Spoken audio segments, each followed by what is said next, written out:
Hey guys, good evening. So it's been a while since I've done a stream here on old YouTube. We've been doing some premieres for the Japan trip videos, and it's going to be a while. Hi Roman, good evening. It's going to be a while until the next time I'm going to be able to do a stream because my classes with NCE keep me pretty busy, and I've also got a bunch of events coming up here in Nashville in the near future that's going to keep me kind of crazy. But I wanted to use this evening to go over the goodies that Strathmore and Dayglo Rowney / Lyra sent me. And they sent me these to help me prep for hands-on creativity at the end of the month. So if you live in the Nashville, Tennessee area, Hands-On Creativity is October 26th and 27th. It is a 2-day event at the Nashville Plaza. And there's going to be art demos, art workshops, lots of different art supply manufacturers are going to be there representing their products, talking about their products with new things and things that are just being launched. There's going to be loads of samples, and I'm going to be there this year with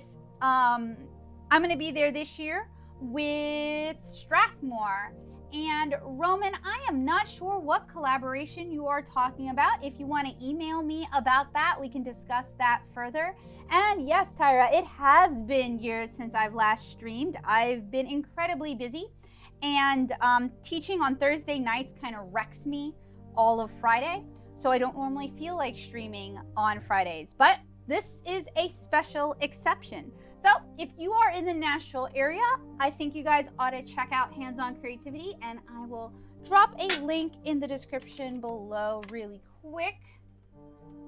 Even if you're not in Nashville, I believe they have like events throughout the year. So this is a link to Plaza Artists Materials, which is an art supply store. And then if you scroll down further, you will see the Hands-On Creativity. Let me switch over to the desk and monitor view so you guys can see. So this is Hands-On Creativity.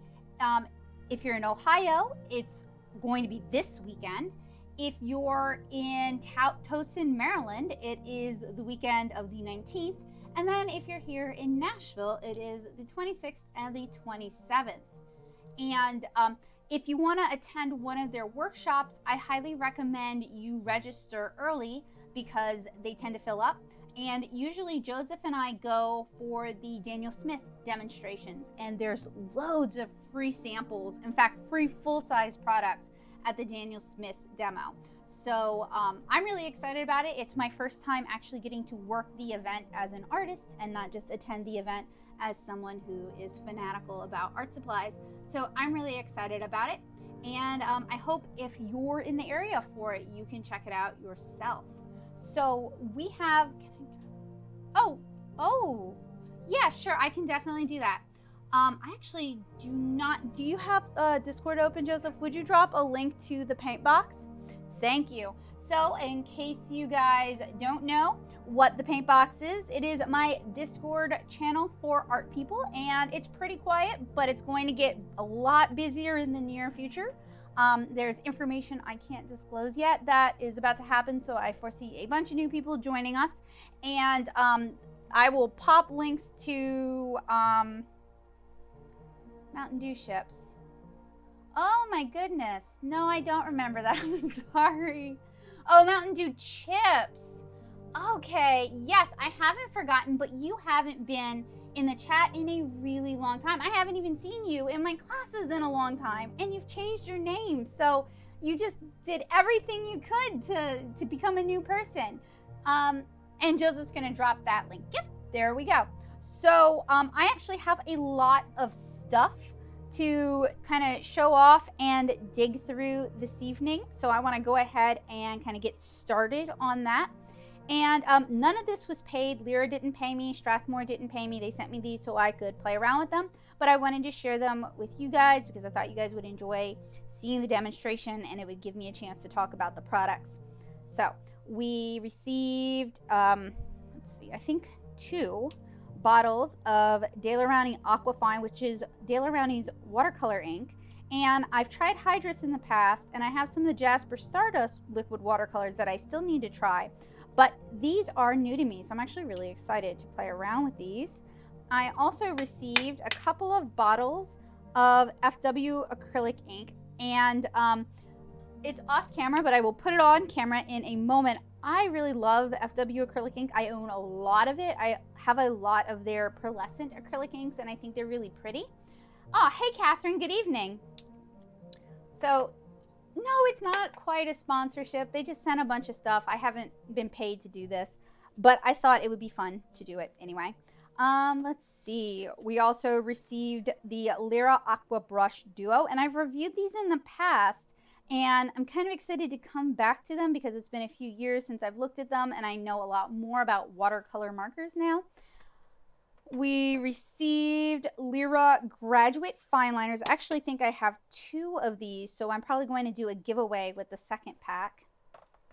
We received some Lyra Splendor blenders, which will be relevant in a few minutes. We received a couple of Lyra white erasers, white vinyl erasers, a couple of Lyra gum erasers, and these are kind of neat because they're in a plastic container. So they don't get, like, I don't know about you guys, but gum erasers tend to pick up everything that's floating around my studio.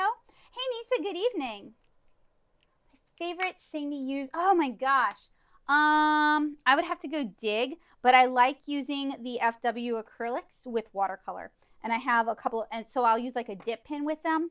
But FW also sent their mixed media paint markers, so you can fill these yourself, and they also have replaceable chisel nibs, which is good because once you put acrylic in it, you're never getting it out of the nibs. And I had a couple of the really small fine liner paint pins somewhere. I've misplaced them since. Maybe I can dig them up for future. Wow, I have even more FW over here. Sorry. Maybe I can dig those up in an upcoming video and we can talk about those a little bit more.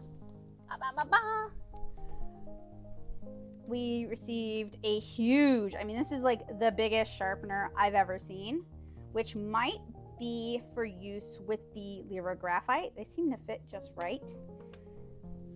We also have a wooden sharpener, a magnesium sharpener,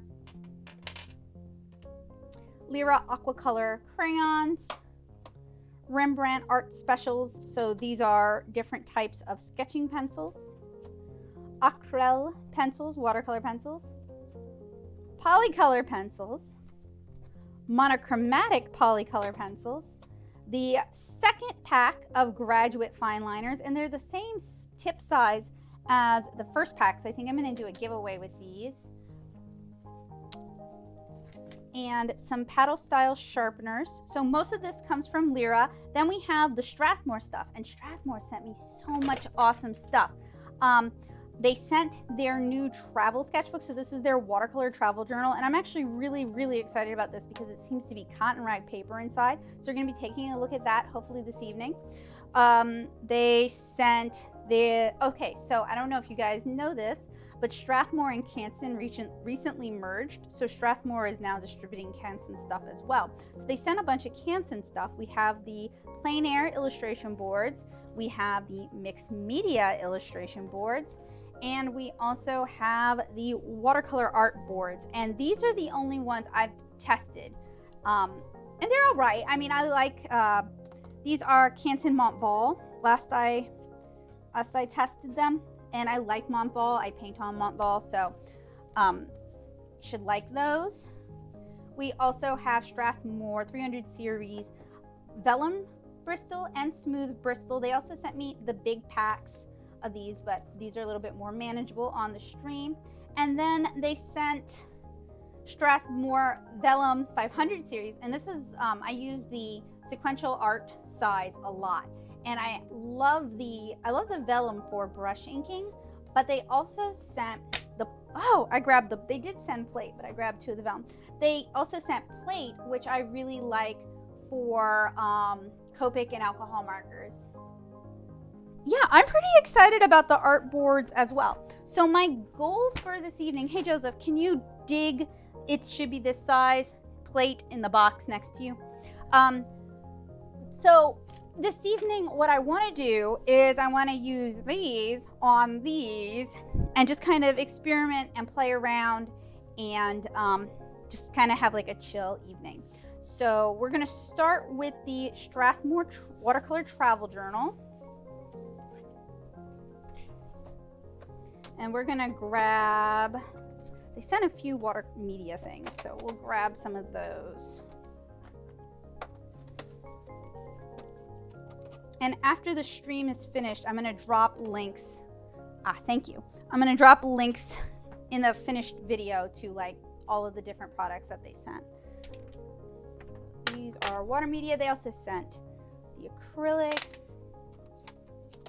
And I know I have some, there we go. And if you guys will give me a second, I can go grab some water and some brushes.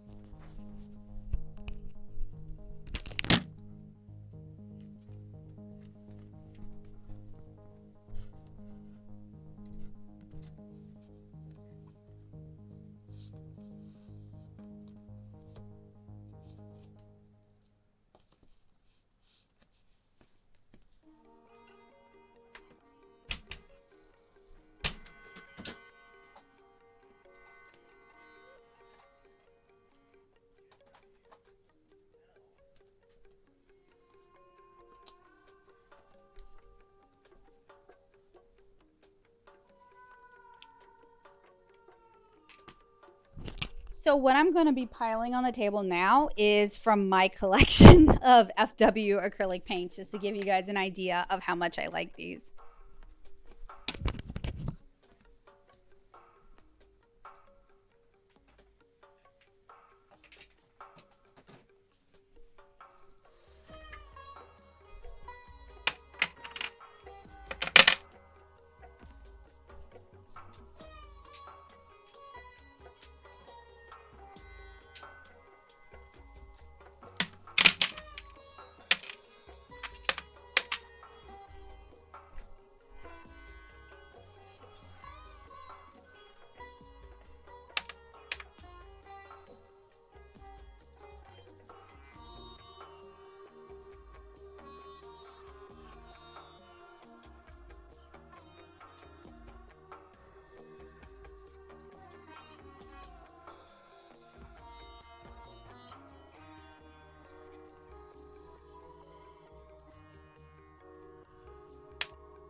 Okay, so Nancy asked earlier what I like to do with the FW acrylic ink. So this is an example of a watercolor illustration. Let me remove the tag really quick. So it's an example of a watercolor illustration that was inked with, I'm just guessing, but I probably inked it with this one here. And this is platinum pink, so yeah, it sounds about right. I inked it with a dip pin nib, so a G nib. And this was inked on like a heavy sort of illustration board. I want to say, it was like Cottonwood Arts watercolor board. That's what I inked it on. And then I watercolored over it. Now you can't use this and then use alcohol markers on top of it, because alcohol markers they contain alcohol, and alcohol is a solvent to the acrylic polymers in here. So acrylic is like a plastic, and alcohol will kind of eat through that plastic. I also did a bunch of really cute merkids, so like a newt child, and what are you? A Borgia Bigate, and an American bullfrog. This was done with the FW acrylic ink in Payne's Gray using a brush, and it was done on Fabriano Studio watercolor paper, and I fully intend on watercoloring those someday. So I like using the acrylic ink with water media because it's not going to reactivate once you apply water on top. And you can see most of the colors I own are like the metallic range of colors. That's what really drew me to this. They have some really beautiful colors like Volcano Red. And you have to shake them really good to get the mica particles back in solution. They also have some pretty neons. And some of these I also got in like Art Snacks boxes. Like this is a nice fluorescent orange, but I don't normally buy neons because neons don't scan very well. So yeah, I own a few, and I'm happy to swatch these for you guys so you can kind of see the color range. I'm gonna put these over to the side since I'm working with limited space this evening. Put this over to the side as well. Yeah, they sent two inks. They sent Indian Yellow and Flesh Tint. The rest are mine. I'm just a big fan of FW acrylic inks. They make some really, like this is it's a white ink with an interference color, so it's like white and green. They just make some really cool stuff. So I own a lot of their stuff already. So it was a very easy yes when they were like, can we send you some things? Of course. And these are the watercolors that they sent.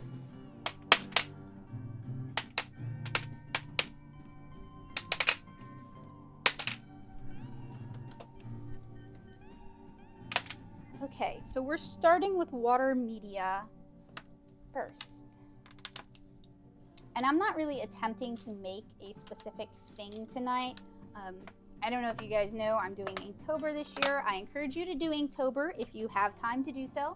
If you don't know what Inktober is, it is a 31-day art challenge where you draw something new every day and you ink something new every day, one for each day in October. You are, of course, welcome to modify it to suit however you can best complete the challenge, because when it comes to art challenges, it's about challenging yourself. You know, so like if you can only do it on weekends, that still counts. That's still participating, I would say. Okay, so taking a look at the Strathmore Watercolor Travel Journal. It is a 140-pound watercolor paper. That doesn't mean this weighs 140 pounds. It means it's like something like 500 sheets of this paper at a specific size weighs 500 pounds, something like that. Or I'm sorry, weighs 140 pounds, something like that. There are 20 pages inside this booklet. It has cotton rag paper, which I'm really excited about because in the past I have not liked Strathmore's watercolor papers for watercolor. I like their watercolor papers for inking, but I wasn't really a big fan of them for watercolor. So I'm excited to see how this holds up as an actual watercolor product. It has a cute themed banded elastic, kind of like those Skaw's bands. Wish they'd send me that. I would definitely wear a Strathmore Skaw's band. So one of my questions with this paper is, it's pretty heavy, as you can see. Is it double-sided? Now, now that I'm looking at it up close, it definitely seems to have a side. This seems to be the main side. You could probably paint on the back. It probably wouldn't work as nicely. What I'm also curious about is the center, because wouldn't this make like a really nice double-page spread illustration? So usually with sketchbooks, I don't use the first page for art because it tends to rub up against the cover and gets damaged. So this is going to be a great first page to test some of these products.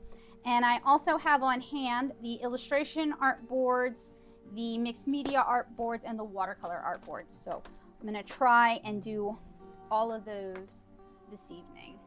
I could, well, actually, you're right. It's just, it will pull my hair, but it's just the right size to keep my hair out of my face.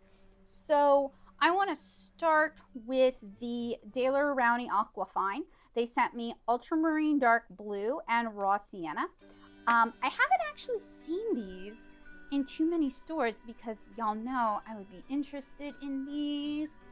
So these are liquid watercolors. They have almost the same body type as the FW, which makes sense. They're Dayglo Rowney products.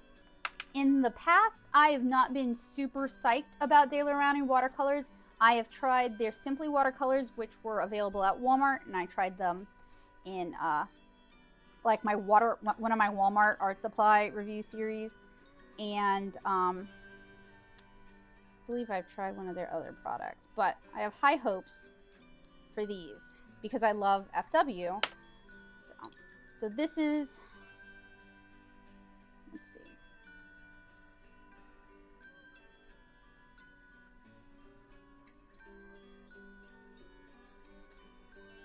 And let me know if you guys are having trouble seeing what I'm doing, if you need me to zoom in, anything like that. So this is on the cotton rag Strathmore watercolor paper, and I'm doing that thing I try not to do where I am swatching. I'm testing out two new products on, so both of them are unknowns. Okay, the paper is new to me and the watercolor is new to me. So I'm not necessarily going to be able to tell a whole lot about it at this point. So that was ultramarine dark blue. It seems to disperse pretty quickly, and the paper seems fairly absorbent. I like the tooth on the paper.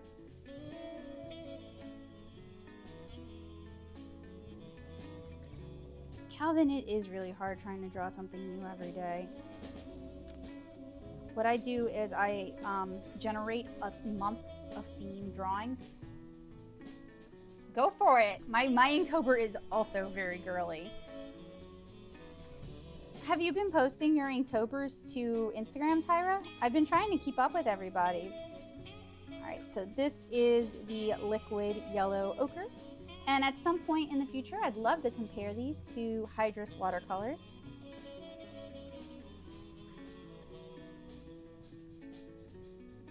So that's full saturation yellow ochre. They didn't see, ooh, okay.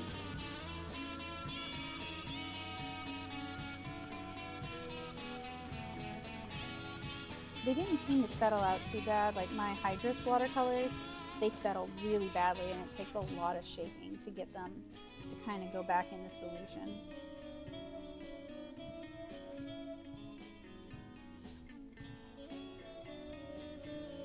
Oh, good. Okay, I hadn't seen them, but I also know Instagram likes to hide art sometimes. All right, so they seem all right. Let's see. May produce an allergic reaction. Not super sure why. Made in England. Pigment-based ink number 667 with 3 asterisks. I'd have to look up online. This one is pigment-based ink 123 with 3 asterisks. Also made in England, and this is designed for eyedropper, for brush, for marker, so that could be fun with the FW pens. For dip pin, looks like a repeatograph, and for airbrush. So these will be fun to play with. Maybe try to do a challenge.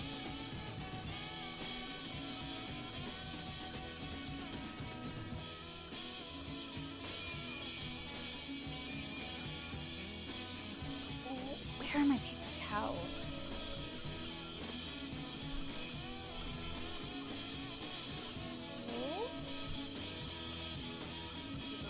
That was a mistake.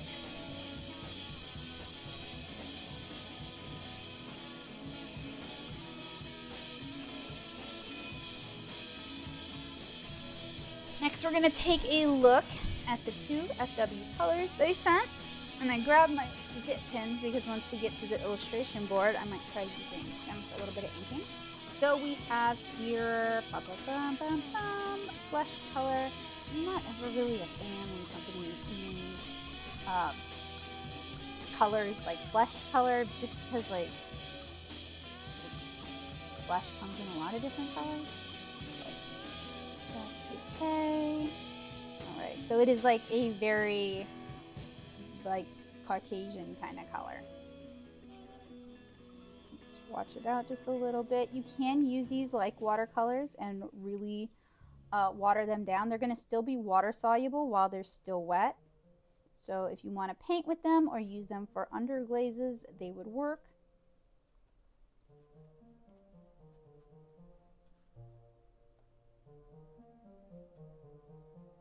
Yeah. And you can see they disperse pretty readily. Actually, so far this paper is not bad. I'm really looking forward to like having time to do a field test on it. Actually, the elastic that I just used in my hair could be used to hold the edge down instead of my Dollar Tree strength grip thing. Okay, then we have Indian yellow. Usually I love Indian yellow because it's one of those colors that really shades. You get a lot of color variation in Indian yellow. I'm not sure if we're going to get that from an acrylic, so it's going down orange, and what I'm looking for is like orange to yellow. All right, that's pretty good shading there.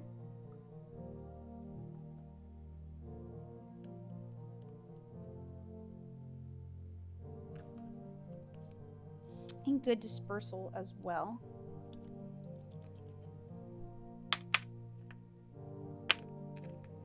And let's take a look at the Lyra Aquarell pencils. So there are 12 in here. They are fine art quality, break resistant, water soluble, 4mm core, and light resistant. They are also shrink wrapped. What Inktober supplies am I using? I actually talk about it. I have a video where I talk about it, but I'm mainly using pink color, lead in a mechanical pencil, Pigment FB, and then this Pentel pigment based brush pen because they're all waterproof materials. And every year I tell myself I'm going to watercolor the pieces that result from it. And I am doing it in a Strathmore 500 series mixed media visual journal. I can show you guys once I have more table space. Okay, so these are the Lyra Rembrandt Aquarell watercolor pencils. I'm gonna go get myself a fresh cup of water. Oh, thank you.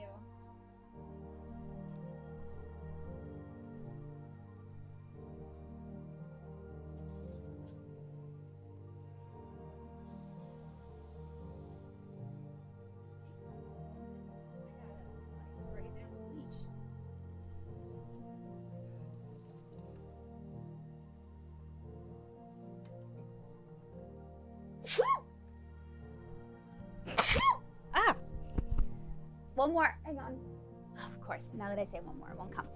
What supplies are you What supplies are you using this year, Tyra? My mouth just went overloaded my ability to speak. Right, so they have a barcode on the side, the name in German, the name in English, and then a number.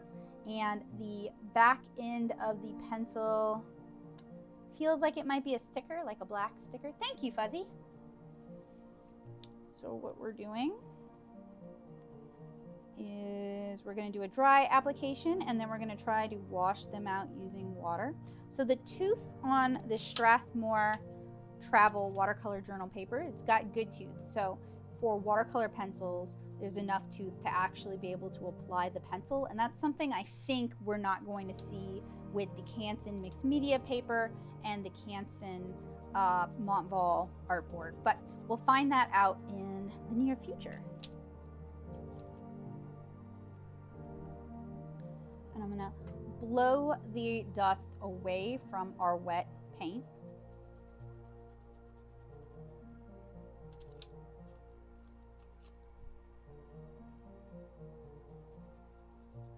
These are so far fairly pigmented, fairly creamy. I'm not having to press down too hard to get the pigment onto the paper. But for me, the real test when it comes to watercolor pencils is how easily do they dissolve when we add water? Do I have to scrub to get them to dissolve?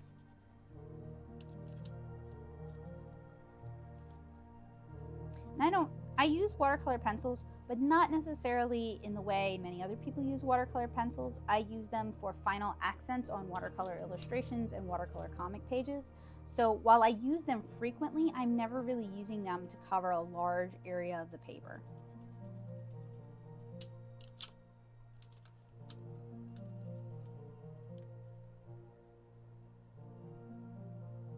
Oh, you're doing a Dollar Tree challenge for your Inktober. That's pretty cool. Does it help to use a color pencil? Yes, it would help to use a color pencil sharpener with these sort of, because they're watercolor pencils, the cores are going to be soft. If you work or live in a humid environment, that can affect the softness of the cores as well. So you want to use a pencil sharpener that's kind of designed to be a little bit more gentle. Does it recommend a knife? I don't like sharpening my pencils with a knife. You guys have, these do not want to move a whole lot. So with these, I can use the water just to kind of fill in the gaps, but I'm not getting a lot of movement of the watercolor pencil.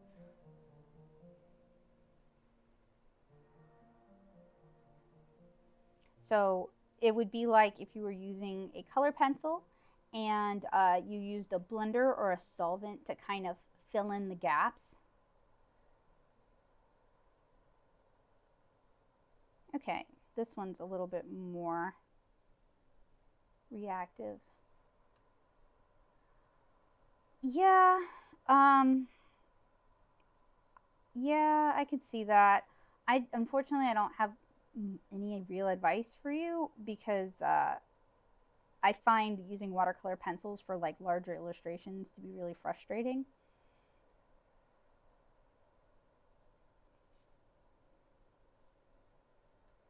I think Jazza did a video recently like, I've been using these wrong my whole life until I learned how to use them, kind of thing.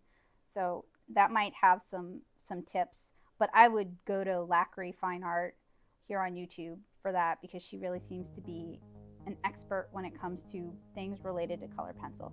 These are really not moving. And I'm using it's a Winsor Newton watercolor sable. So it's a natural hairbrush, but it's a fairly stiff natural hairbrush.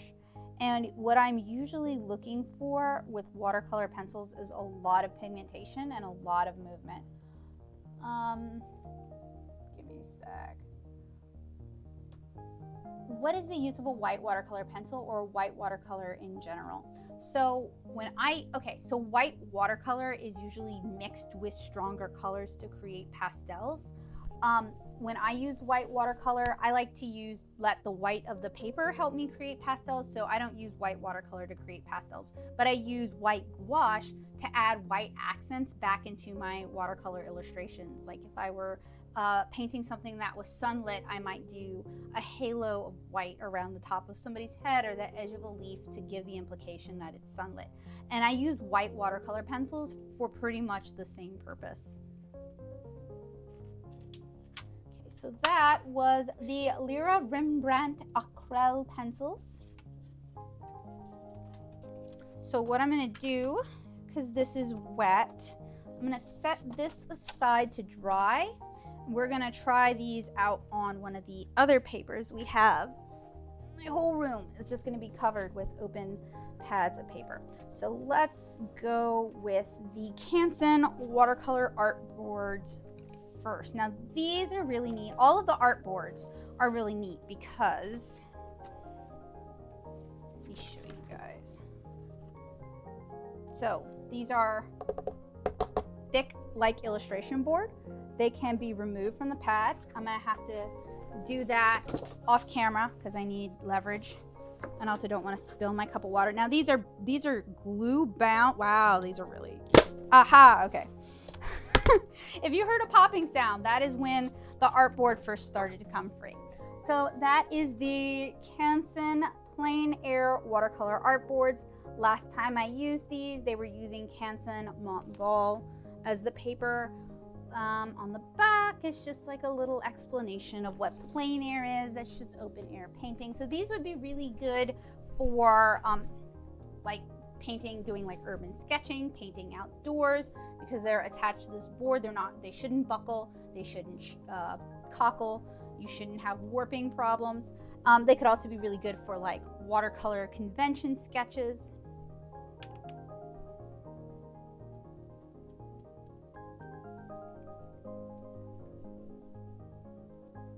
Oh yes, I also use like white gouache to add white highlights into eyes.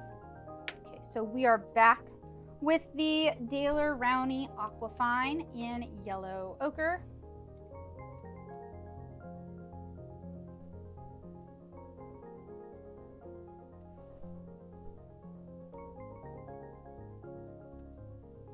And it looks like it is a fairly opaque watercolor, which is good. I mean, it is a yellow ochre. Yellow ochre is typically pretty opaque. Good movement.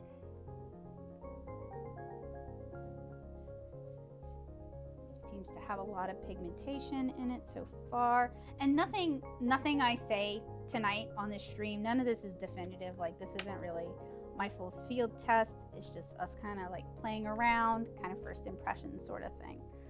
All right, so that is the Dayglo Rowney Aquafine in yellow ochre. Next we have Dayglo Rowney Aquafine in ultramarine dark blue. Ooh, I bet with the silver, gold, and white accents, that looks really striking on the tan paper. So this is the aquamarine. Something else is I don't have any clumping issues, and that was a big problem I started to notice with the Hydrus watercolors. My water's a little bit polluted, that's why we have that yellow tint to it.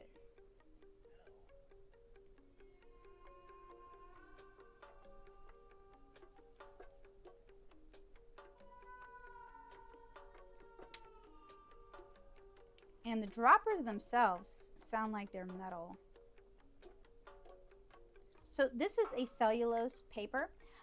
That means it is wood pulp based. So it's going to, your pigments, your watercolors, whatever, they're going to sit on the surface of your paper rather than soaking down into the fibers of your paper. Whereas with a cotton rag paper, your pigments would soak down into, and hey, an ink guy, they would soak down into the fibers of your paper. So on a cellulose paper like this, it's going to be a little bit more prone to lifting than if you were using a cotton rag paper. And I use both when I paint. Ooh, I love how this is sedimented out. That's a beautiful effect right there. All right, so we're on to the acrylic ink. This is their flesh tint. This one seems like it's going to be opaque. Hi Patrick, good evening. Oh boy, I understand that. That is the trap of Michael. So these are the liquid acrylic paints. The flesh tint seems like it's got white in it, so it's going to be a bit opaque.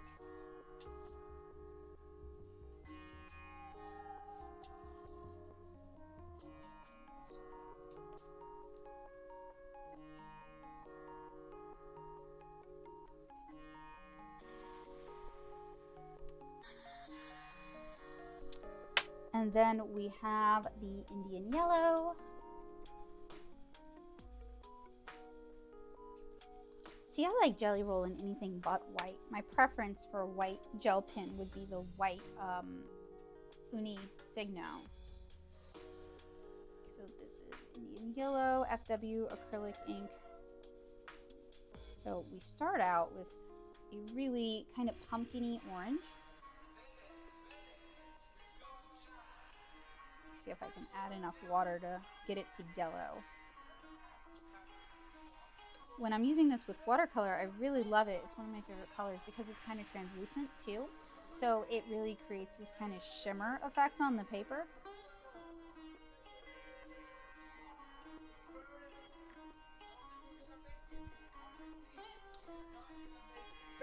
I'm seeing a little bit of curving, but no actual buckling.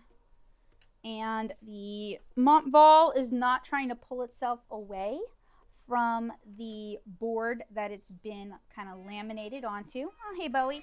I'm going to go get a fresh cup of water, and we'll try out the Lyra Aquarell pencils on this paper.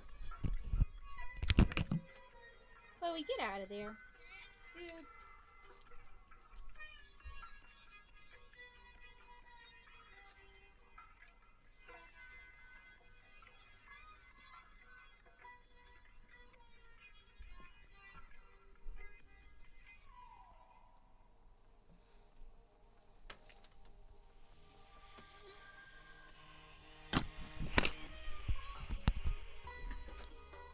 Ooh, cool. No, I don't want you on my lap. He clawed me good earlier today. Ooh, sorry. Cat. All right, so trying out the Lyra Rembrandt Aquarell pencils. Yeah, he just weaseled his way to the front. Oh my gosh. New kitten? What kind of kitten is your kitten?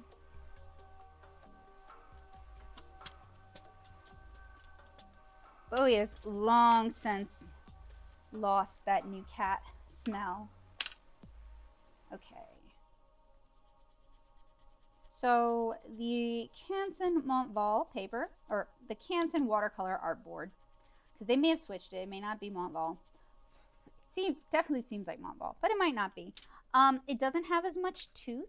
So for watercolor pencils like this, I'm not really having a lot of trouble getting color onto the paper. I'm getting a little bit more dust. It'll be interesting to see how much of the pigment activates.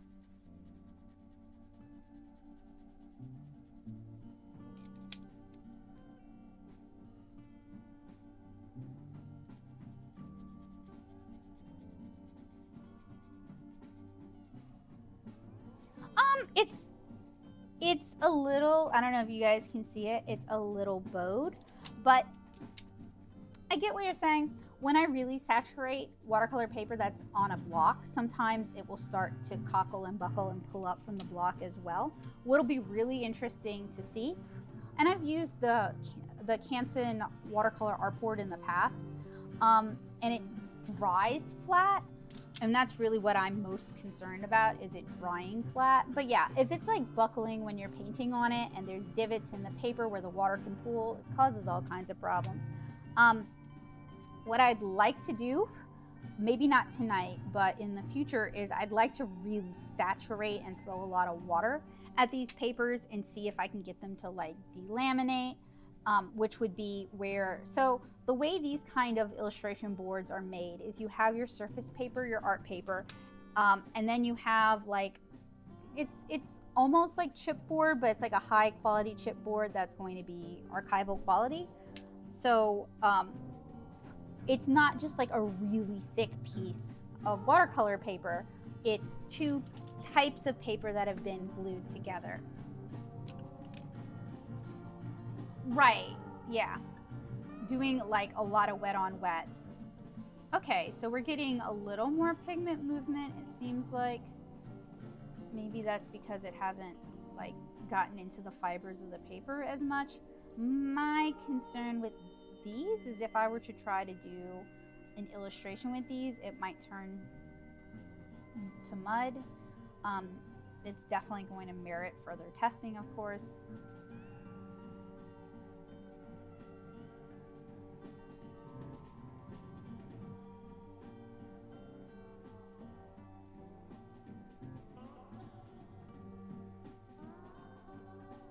Oh, I must have dipped it in the yellow a little bit. Yeah, some of these aren't moving as much as others.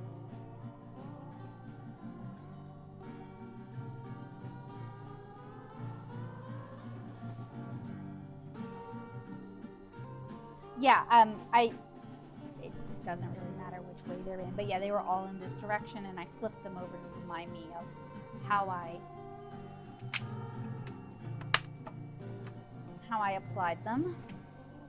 All right. So I don't necessarily have room for all 24 of the aqua brushes on here, but I might have room for all 12 of the Aquacolor watercolor pencils. Now, I reviewed these in the past, and I didn't like them in the past. And part of how do I put this? So they started to fall apart.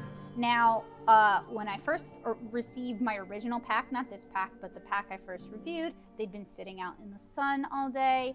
And then I flew with them to Louisiana, and they traveled in the cargo hold. So I think the temperature changes may have affected the composition, since they are a wax-based product. Maybe they're not wax-based. Maybe they're oil-based. Let's see if I can find. No, water-soluble wax crayon. So, ooh.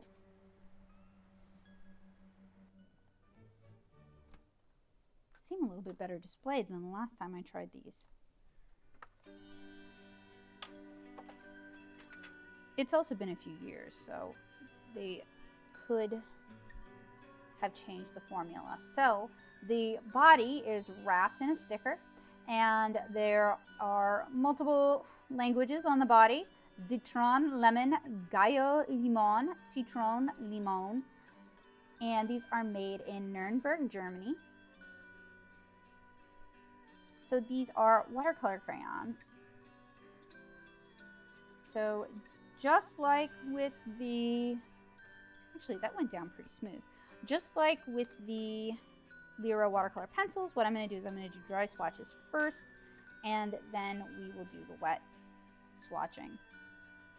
These are going down. These are already going down better, because the first review I did of these, they went down really gummy. They were kind of gross. They like fell apart on the paper, which really leads me to think that mine were heat damaged. These are already much better.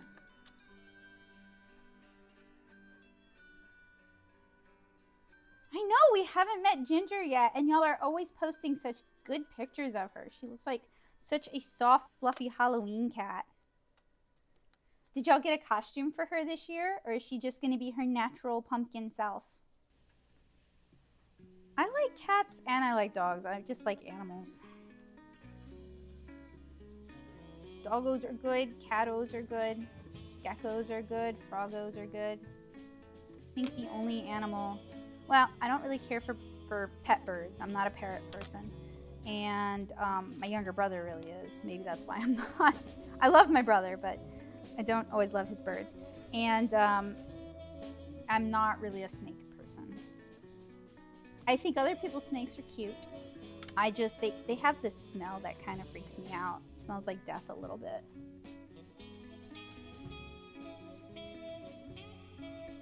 Yeah, these are much buttery than the first time I reviewed them. I was really concerned because I was afraid I was going to get like another weird batch of Lyra watercolor crayons. What would be fun is I have the Daniel Smith watercolor crayons. I have some of the Winsor Newton ones. It would be fun to compare these. I have one more. I'll do the black over here. And you see, I put them in upside down. It's just so I can tell, you know, which ones I've swatched. And usually if I were to do another swatch, I'd flip them the other way. This one doesn't want to go in there. I don't want to break it. So you're not a dog person, but you are a dog person. Ooh, and these are actually activating much better than they have in the past. They're activating better than the color pencils, I think.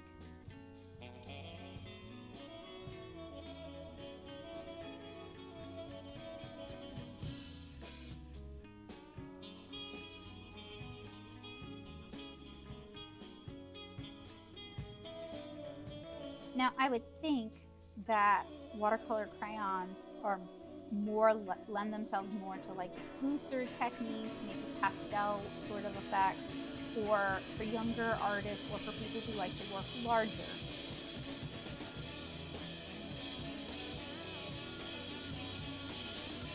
extracted it a lot better than the other ones over there. All right, so I am going to put this to the side, and we're going to do the mixed media paper next. And that's if my Tato Cooperato. He got smooched. He didn't like it. He complained.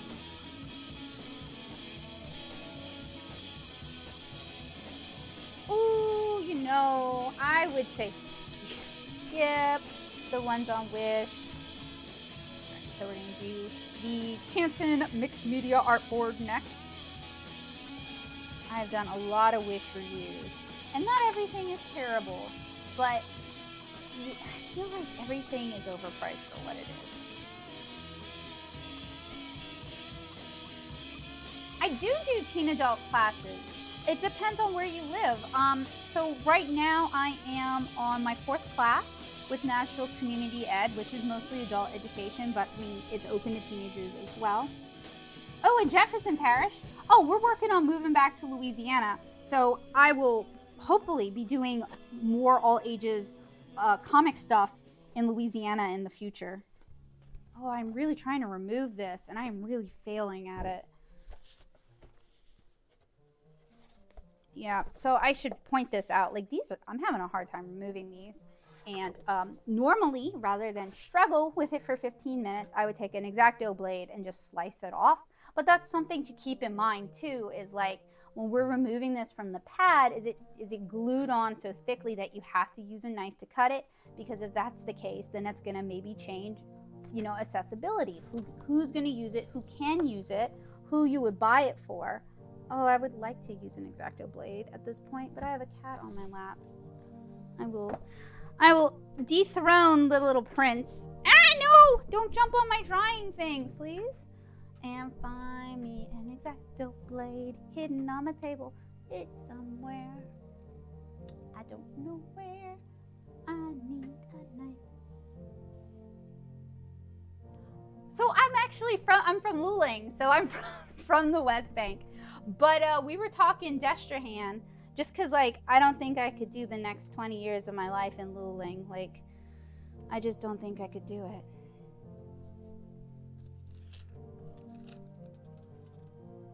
But I have a lot of fondness for the West Bank, because we don't always get the nice things, and people talk a lot of crap about us.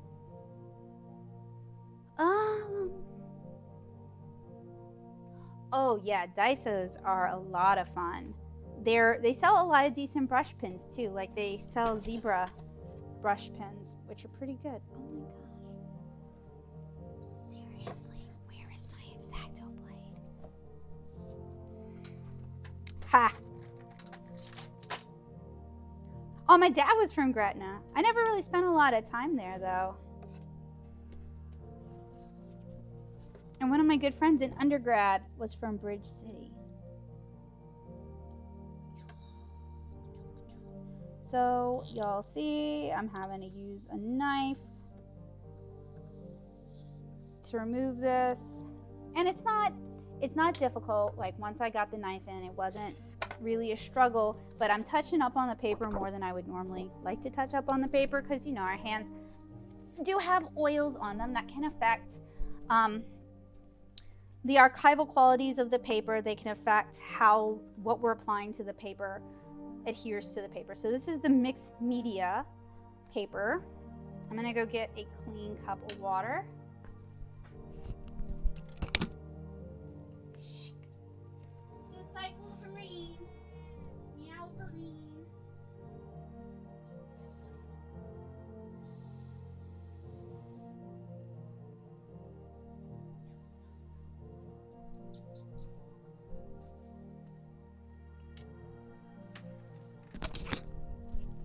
But if you can get in touch with your public library and let them know that you'd like comic classes and that you know a comic artist who teaches comic classes, I would have zero problem going to Gretna to teach comic classes. I'd be happy to do it. All right, so we are now on the mixed media paper. I've got the Dayglo Rowney Aquafine in raw sienna. I think I keep calling it yellow ochre. Apologies. And I'm shaking it between applications. So mixed media paper is supposed to be mixed media paper. So it's supposed to be a multitasker. It can do a lot of things, but it doesn't necessarily do any one thing exceptionally well. So it's kind of a good all-rounder. And this will be interesting because the Canson mixed media paper doesn't really have a lot of texture to it, and it is probably a cellulose-based paper.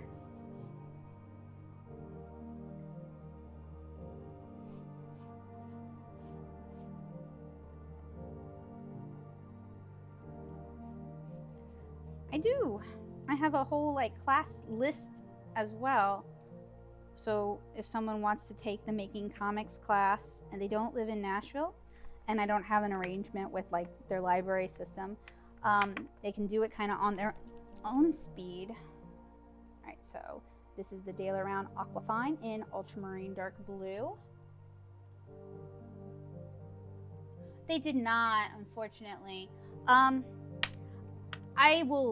I don't know about your experiences. My experiences with getting Louisiana libraries to offer comic anything has been an uphill battle. It took several years for me to get the St. Charles Parish Library to let me teach any classes with them. And basically what had to happen was several things. Basically all the old guard, older people who worked there had to retire. One of my really good friends from high school got a job there. And then I met the new head of the teen department at the time. She's since been promoted. I met her at AAC and got to like talk to her about comics and being excited about comics. So it took a long time and a lot of nagging and a lot of pushing to see that change. Oh, you heading out, Tyra? Have a good evening. Get plenty of rest. But I have references with the St. Charles Parish Library now. So if you can just get them to contact me through email, I can at least show them some of the stuff that I've done and point them to some of the references that I have. Okay, so now we have the FW acrylic in flesh. And we really don't want it all up on the metal ferrule, as you see there. That is a no-no. And on this mixed media paper so far, I really hesitate to make any kind of judgments about a paper until I've done a full illustration on it. It seems to be taking the watercolor okay, but my water is just sitting on the surface of the paper. There is at least a little bit of texture to the paper, which you can see with some of the granulation.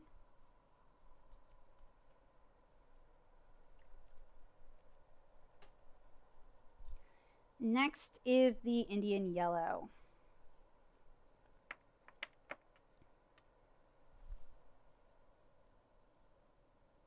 So my concern with this paper is it's not going to have a lot of tooth to it. So in terms of using it for watercolor pencils, watercolor crayons, it may not hold on to the pigment as much. The studio of the natto soup. I am going to be in Louisiana in December because my brother is graduating from Nichols and I'm trying to work out a series of comic classes with St. Charles Parish, so I need to actually get back to them about that or get on them about that. So that would be a really good time for me. Yeah, the Indian Yellow is really nice. You can get, just Indian Yellow as a color in general, you can get a lot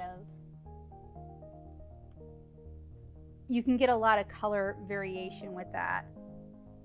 Yeah, that's been my experiences with Louisiana to an extent too, is like sometimes people are really confused when you show initiative and you want to like learn something as an adult and it's like a whole new thing and they're like, what? All right, I gotta go switch out my water cup. I'll be right back.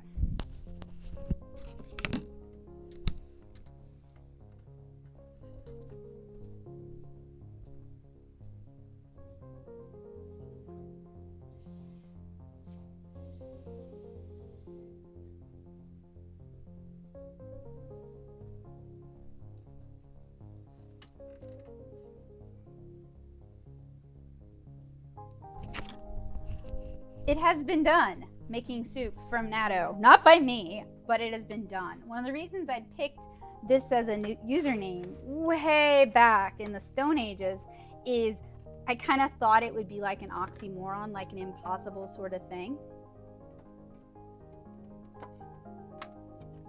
No, I think I have a lot of respect for people who continue their education as adults. I'm a big fan of that myself.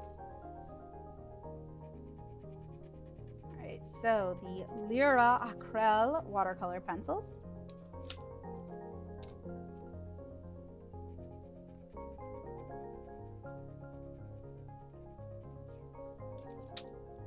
I mean, for kids, I like teaching kids, don't get me wrong, but for kids, there's already so many educational resources out there to facilitate them learning anything they want to learn almost. There's even grants out there for like extracurricular education for kids, but there isn't as much out there for adults that's affordable and accessible.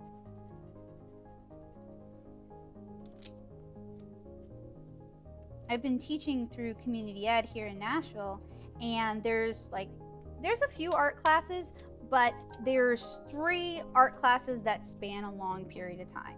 There's an acrylics class, there's an oil class, and then there's my comic making class. Most of the classes through NCE are most of the art classes through NCE are one and done kind of art classes, which is great for me because I could take 1 or 2 and learn something new, and I'm not committed for a long period of time. But sometimes you didn't have access to the art education or the music education that you would have liked to have had when you were younger. Like when I was in high school, I was blocked out from art classes because of my schedule. I didn't get a chance to take any art classes. And sometimes people would just like to pursue something new as they reach a new point in their life. That's right. Yeah, Patrick. Even just a chance to socialize and meet other people. Okay, so the mixed media paper actually took the color pencil better than I thought it would. I would say it is toothier than some hot press papers, but not as toothy as some cold press papers, and it'll be an interesting one to try alcohol markers with.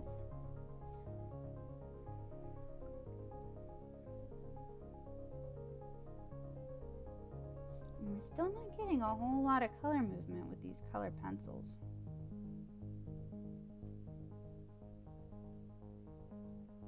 Especially this red, that's not going anywhere.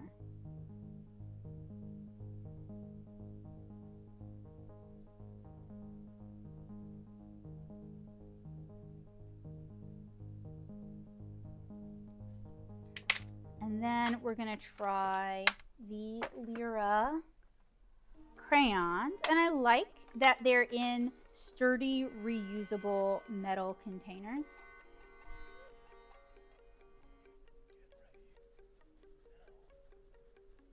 All right, the crayon's going down pretty decently.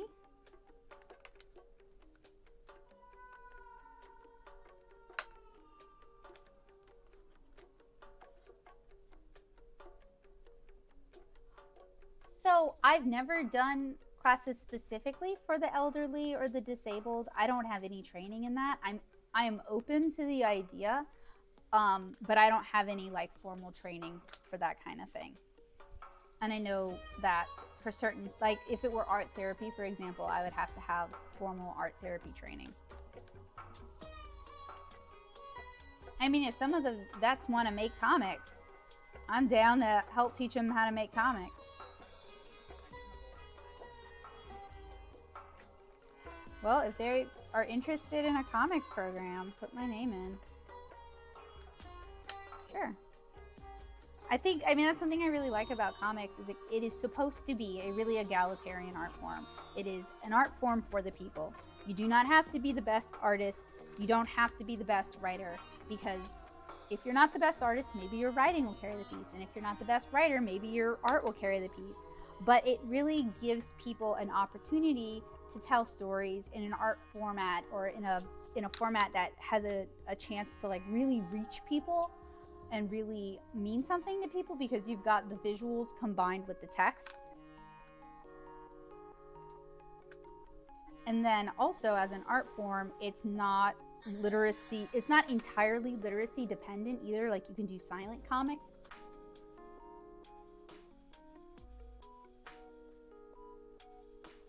Yeah, that could be a really, really good way to memorialize some of their experiences and pass that information down to the next generation.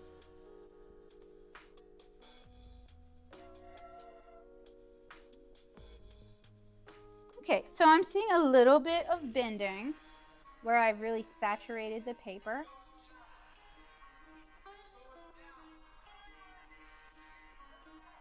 Well, if the accreditation isn't an issue, get in touch with me. Woo! Congrats, Nisa! Your Inktober's have been looking so good. Nisa's been doing Hollow Knight Inktober's, and they're really beautiful this year.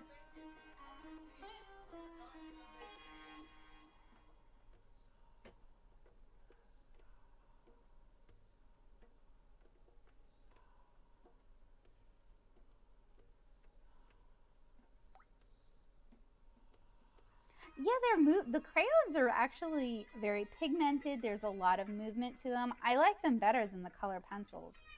They're a little bit easier to use as a watercolor product. Okay, going to put this aside to dry.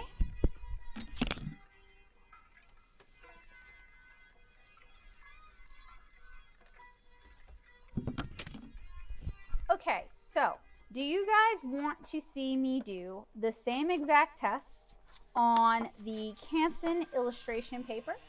Or would you like to see the Aqua Brush Duo and maybe some of the other things on this paper?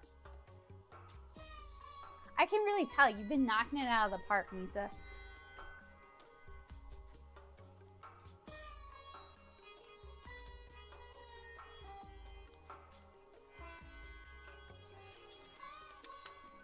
So illustration paper, illustration board, you guys are probably familiar with illustration board. It's been around for a little bit longer than like the watercolor artboard and the mixed media artboard, and it's just meant to be kind of a general all-rounder. Down here it says ultra smooth, extra white for superior contrast, ink, marker, and pencil. So watercolor would not be the primary medium for illustration artboard.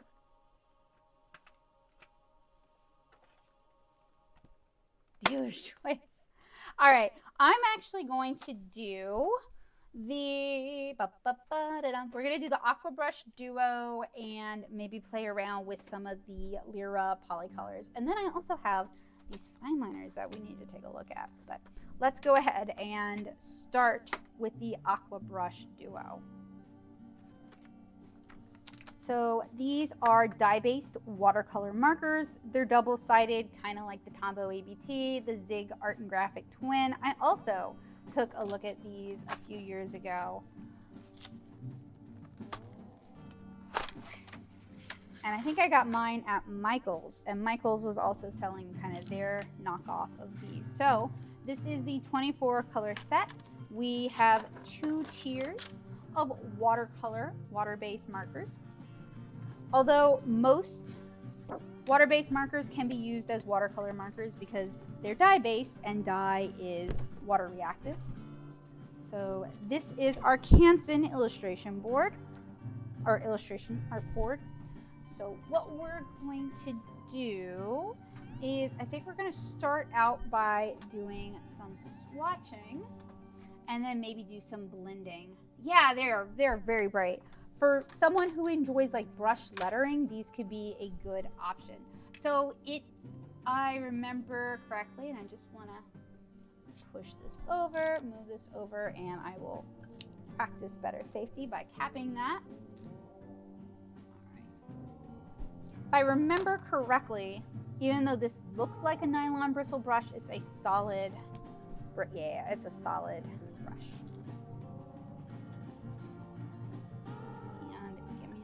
And I'll bring the camera in.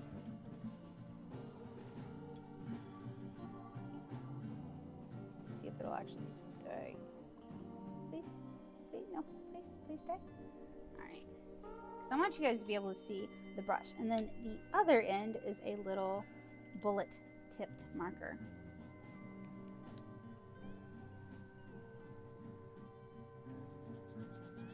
Fairly juicy, decently flexible. So I think these might be foam, not foam, fiber. So I'm gonna try to abuse it and see if I can get the tip to fray, which is not a good thing.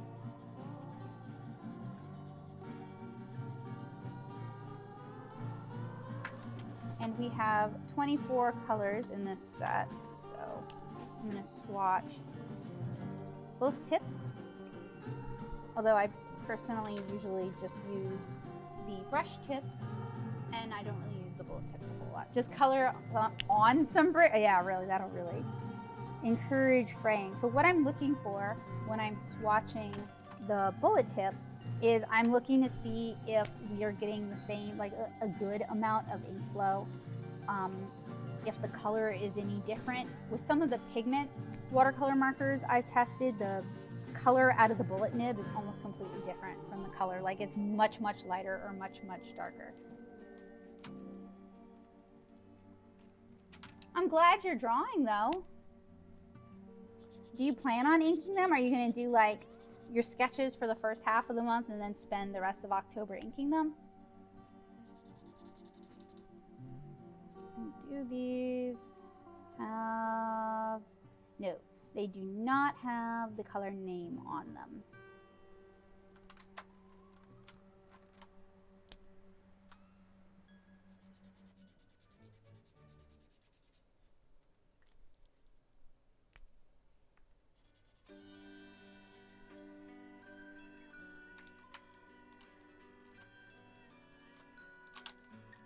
All right. I am looking forward to seeing how these blend. That's going to come up a little bit, in a little bit. And I am not a hand letterer myself. Otherwise, I would do some hand lettering for you guys because I feel like that's probably one of the areas where these excel. Since you've got a fairly flexible brush tip, solid bristle brush tip, or is not like individual nylon bristles. And you've also got a much smaller bullet nib, which tends to be very popular among the hand lettering set.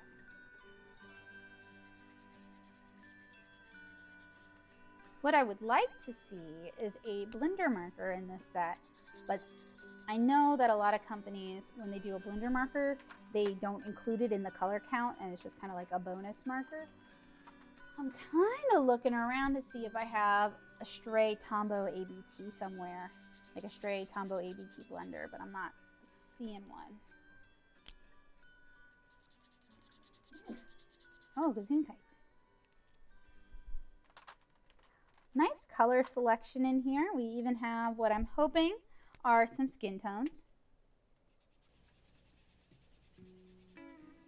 Although we have kind of a nice darker brown too. That would work as a skin tone.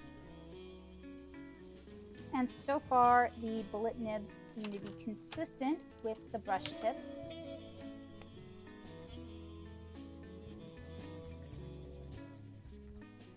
And so far, we have good ink flow, nice solid coverage. That blue's really pretty.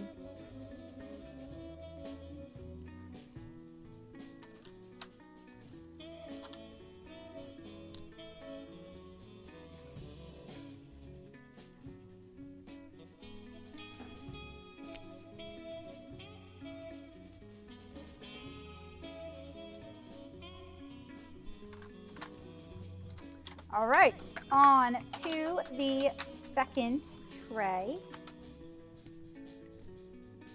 So this weekend I have a show coming up. It is Handmade and Bound. I have two hands shows this month, Hands-On Creativity and Handmade and Bound. Handmade and Bound is a handmade book zine comic fest held with the Southern Festival of Books, so it's going to be in downtown Nashville. And I've done Handmade and Bound for about 4 years now.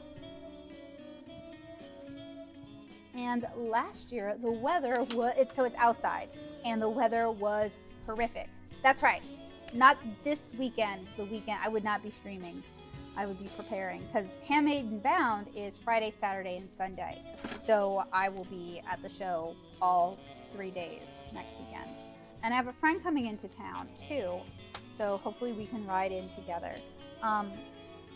But last year the weather was really gross and cold, like it rained a lot, and we were sitting outside and there were no heaters, and being outside in the cold for like an hour is not bad.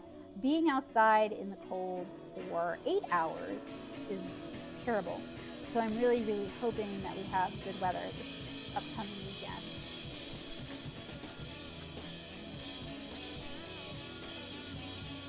Ooh, that's a nice blue.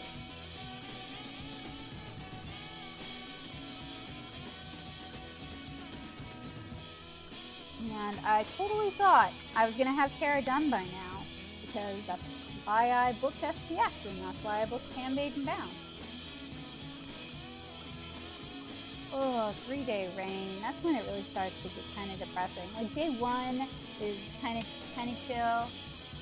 Yeah, please do. There's going to be food trucks and stuff too. That was the upside. And then there was like a family selling lemonade last year, and their lemonade was really good. But the weather was so nasty and cool, nobody was buying it. Yeah, I was hoping to have Kara done.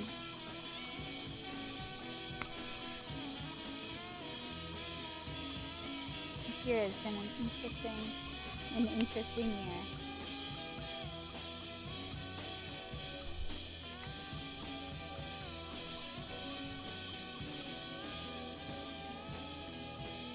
Okay, so that's kind of a yellow ochre sort of color, or raw sienna.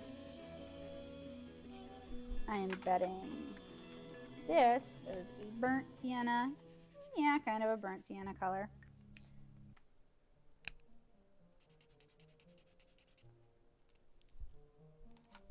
All right, have a good evening, Nancy. Sleep well. Give your new kitten some kisses. And then we have kind of a Venetian red or mahogany color.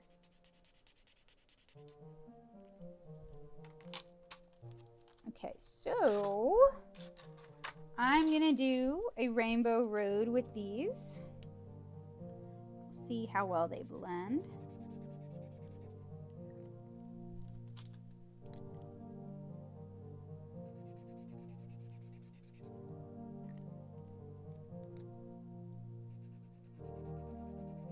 All right, not bad so far.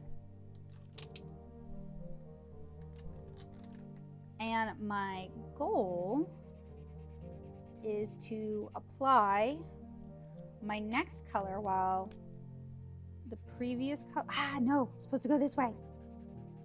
Well, the previous color is still wet. That is kind of the best way to blend water-based markers like these. They are starting to tear the paper surface up just a smidgen. That's one of the problems with water-based markers is, so alcohol markers, they dry almost immediately, which is why you can do layer and layer and layer and layer. With water-based markers, especially the ones that have a solid tip like this, if you're trying to do smooth blends, you need to be patient, or you need to do it quick while they're still wet, which can tear up the paper. If you're trying to do lots of layers, you need to be patient and allow them to dry, because otherwise you'll tear up the paper. So, however, water-based markers like these, they have a lot going for them. They tend to be non-toxic because they're dye-based. They tend to be easy to clean up because they're dye-based. They tend to be more affordable than alcohol markers. So if your home has kids, like maybe you have children or your grandkids come visit, or you have nieces and nephews who come over, water-based is one of those things that they can also play with. So we've done the reds. I don't think there's a purple in this set, because usually I would use purple as my transitional color. Okay, well, we can't do a perfect rainbow road.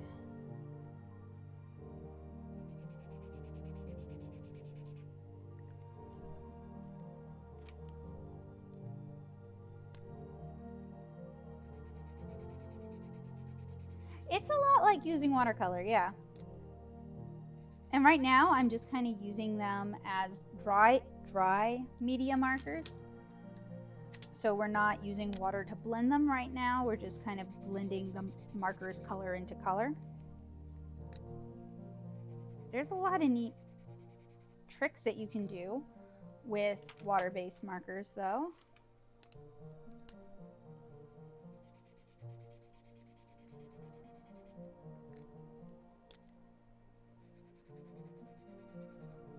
See, I'm getting paper pilling over there as well.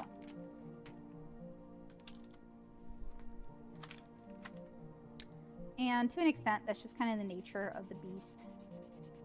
If we were using like Crayola Super Tips, for example, they would really start to tear up the paper surface because a brush at least provides some cushion. It's not as abrasive. Whereas like a Super Tip, it's very sturdy, it's not, there's no give to it, so it's more likely to start tearing up the paper. Now, if we were to use these as watercolor, and I'm going to show that hopefully in a couple of minutes. If we were to use these as watercolor, then we're really going to have to be patient and allow for a longer dry time.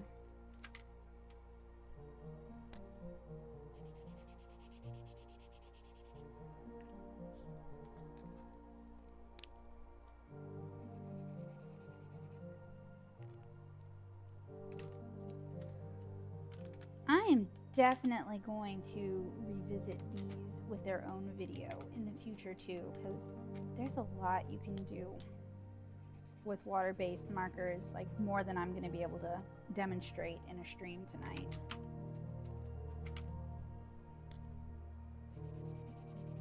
I also want to try creating like an actual piece of art with them, because the last time I reviewed these, I don't know that I made any art. Like, I don't know that I did a full field test.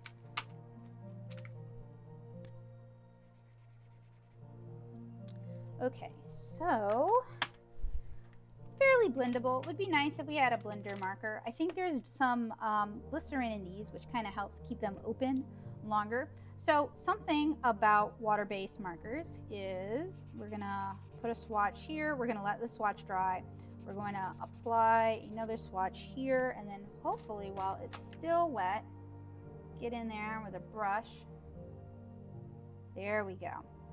So able to get some movement while it's still wet. We're going to let this dry. I'm going to apply some of this to my impermeable craft sheet.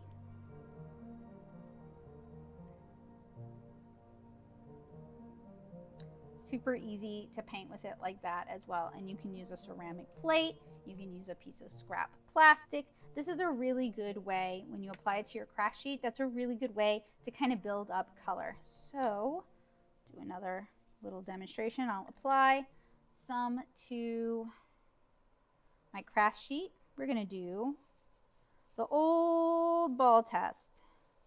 I don't think Jill's here this evening, but she likes the ball test better than the Rainbow Road in terms of blending, and I agree with her. It is a good way to demonstrate how blendable markers are. So we have a really desaturated shade of this color here that we've applied. I need to allow this to dry a little bit so we can do our next layer. And I'm aiming for 4 layers. I'm aiming for 2 layers where I've applied a desaturated or a watered down version of the color, watercolor style, straight to the paper.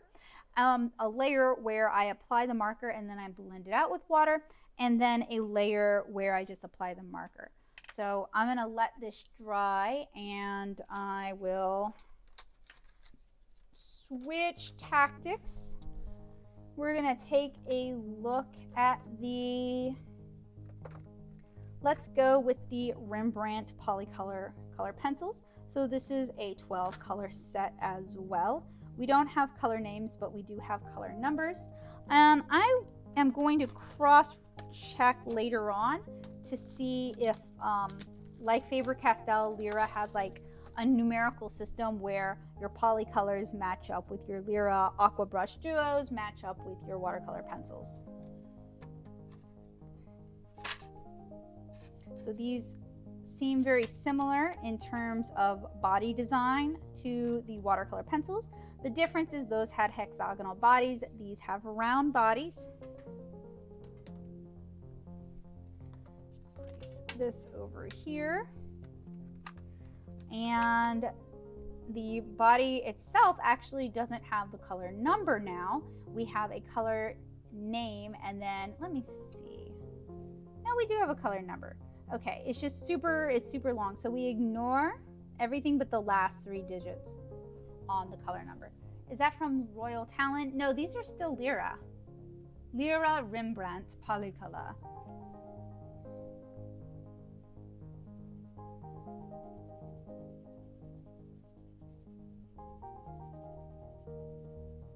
And these are just color pencils, so we are not testing for water solubility, but they did send us some Rembrandt Splendor blenders. So we'll take a look at those. So the way blenders work for color pencils is they just kind of smush the pigments around a little bit. They basically are an extender. They are the wax slash whatever binder they're using minus the pigment and the color. I prefer round over hex as well. It's easier on my hand. The hex starts eating into my hands. The round is a little bit softer. Okay, and switching back real quick. This is still cool and damp to the touch, but we can do another layer of the Lyra Aqua Brush Duo. I want to do kind of a thirstier brush, so I'm going to dab out some of the water. Hopefully we'll get a thicker, yeah.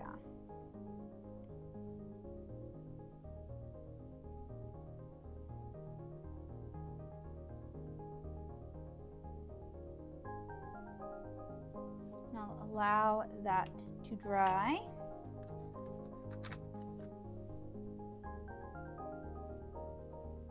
So these are fairly soft, fairly buttery, a little bit dusty.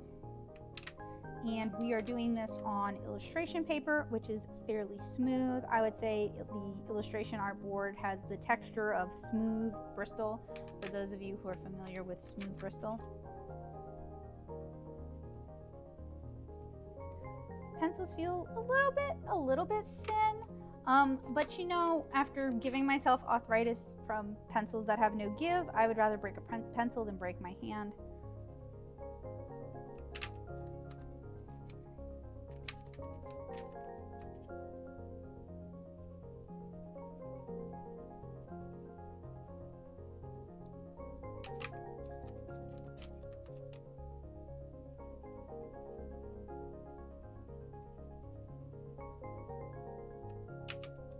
I'm also going to test these for blendability color into color. Although with 12, it makes it a little bit harder to do like a rainbow blend with 12, just because we're missing, like we don't have a purple, for example. So like doing some of those transitions is a little bit more difficult. Okay, so we have our blender pencil, and I'm not super sure if y'all can see this, but all it's really doing when I apply the blender pencil is it's kind of taking some of the pigment that might be sitting on the peaks of the paper and putting it into the valleys of the paper. And this might be more noticeable on a paper that had more of a tooth.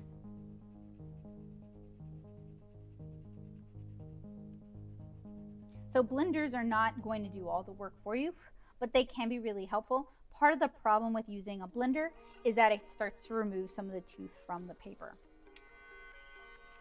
And the Splendor, it's Rembrandt branded. Whew, what a tongue twister. As well. Seems like it's using a slightly different wood. Same size.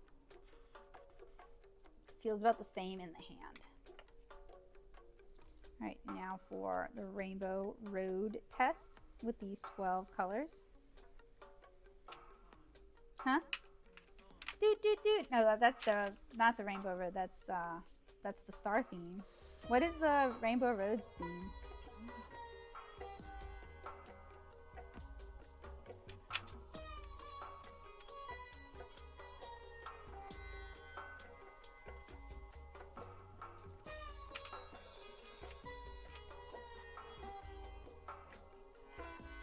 And usually if I'm blending fairly disparate colors, I will go in really lightly with the darker color into the lighter color just to help with that transition of the colors.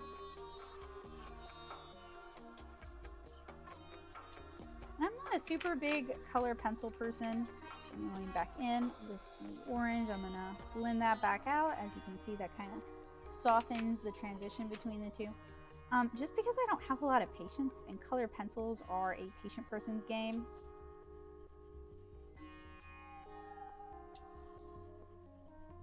And I know people are probably like, well, how can you do watercolor? You can cover a large area with watercolor very quickly. Okay, so now I'm going to switch over to the darker blue, which is kind of a Prussian blue, which is going to make for a weird blend, but that's okay.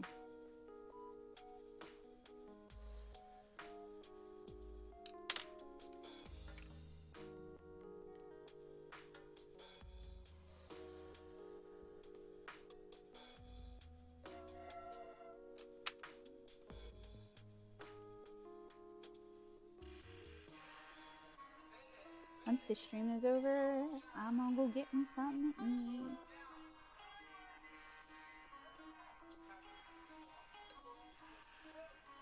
I'd like to try inking with a dip pen on the illustration board because it seems like it is like ideal for that.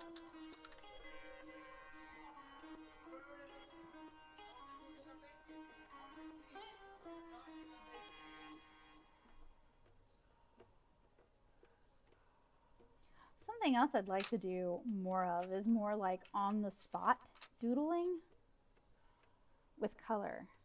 So like bringing my sketchbook and maybe a small set of color pencils and just doodling in color.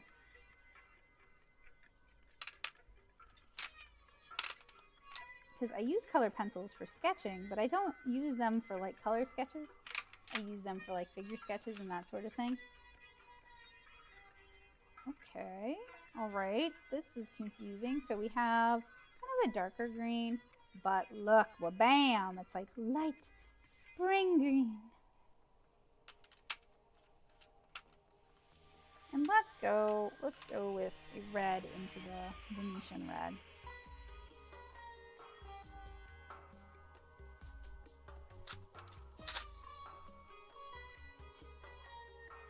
Yeah, it's a bit of a better transition.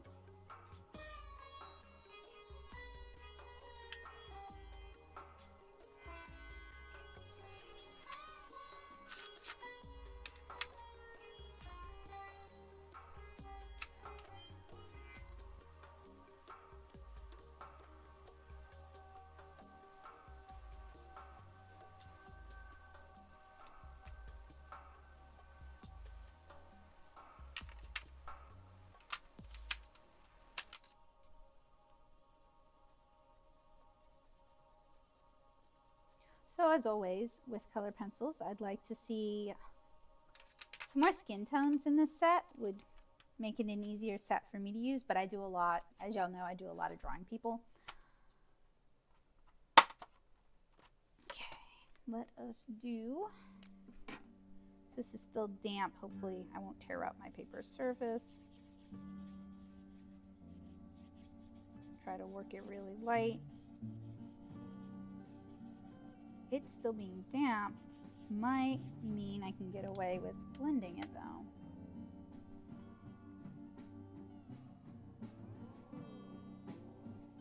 And it's also something to be aware of with dye-based watercolor markers is they just tend to be really reactive. So like, let's say you did a skin tone and then you want to do the hair. Well, if you put down a lot of water, it's going to reactivate the skin tone, and then the skin and the hair are going to blend, and it's going to get messy. And I'll let that dry, and our final layer will be just straight up marker. Or I could actually try to do wet in the wet, nope, because it's trying to absorb the water. So that is a no go. Okay, I'm gonna set that aside to dry. I think I'm gonna put No, I still have a Lyra out, but I will put most of these away. And we have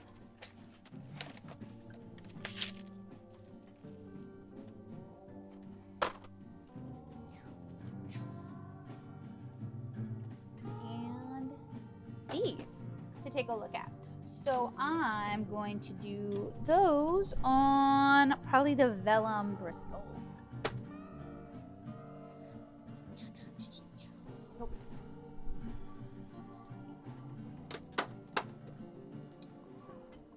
What is my favorite so far? Oh, you're asking me trick. Okay, are we including the papers too? Because I'm really liking the Strathmore watercolor, the cotton rag watercolor paper that Strathmore sent.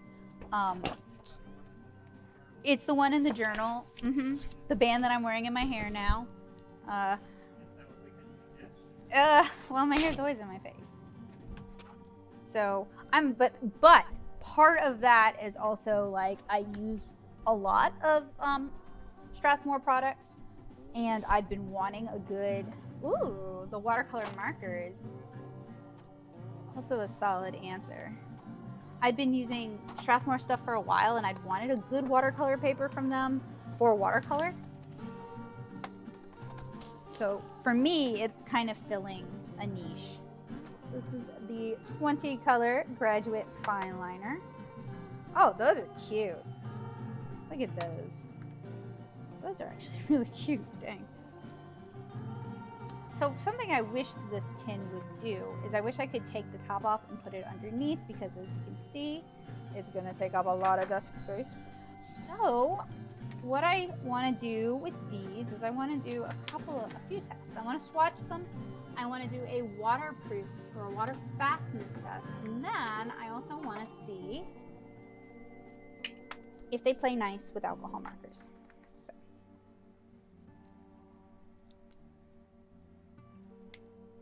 Cap is easy to remove. It's got these handy nubbins on it. The color name is not on the body, but the entire pin is that color. And then it's got the plastic tips. I actually really like these for sketching. Decent ink flow. Cap is a little bit hard to remove from the back once we've posted it. All right, Fuzzy Socks, have a good evening. Sleep well.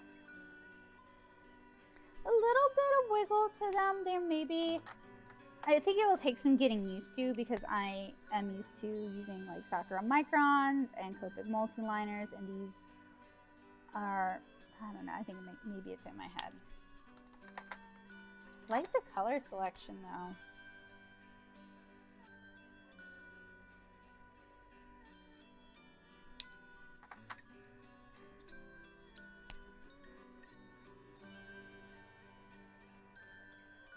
So if these are not water safe, then they can't be used with the Lyra Brush Duo markers. Or, I mean, I guess you could. You could use them, but it's gonna get kind of, they're gonna react with one another.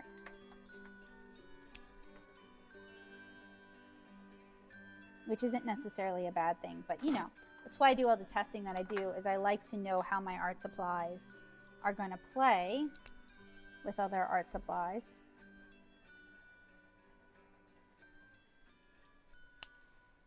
So the tip, these are made in Italy. The tips on these, I think these would be really fun for bullet journal kind of people. Get a lot of colors. They're very easy to write with. They just seem like fun doodling fine liners.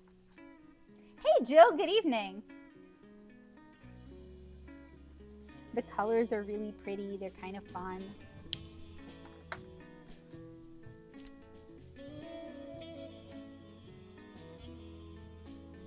They don't have clips, which might be a deal killer for Bujo people, bullet journal people. Because you can't just like clip them into your notebook or clip them into your sketchbook. So that's kind of a womp downside.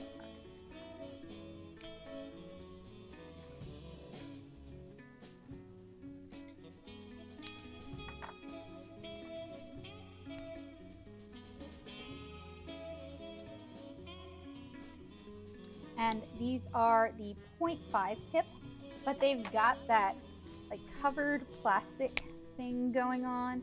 So I think it would be pretty hard to just smush these like you can with like, so Sakura has the regular multi-liners, and then they have the PN multi-liners, which are plastic nib. These are plastic nib. But their regular ones, you can kind of smush the felt tip pretty easily. These are not so easy for that. So these could be good for heavy-handed people, younger artists, people who share their supplies with a younger artist, teachers who share their supplies with their students and end up with their supplies wrecked. Ooh, okay, so we have 3 grays in this set too. So I'm looking at these, since these are marketed as fine liners, I'm looking at these and thinking about line art and colored line art and the selection, and these would be really good for lining skin.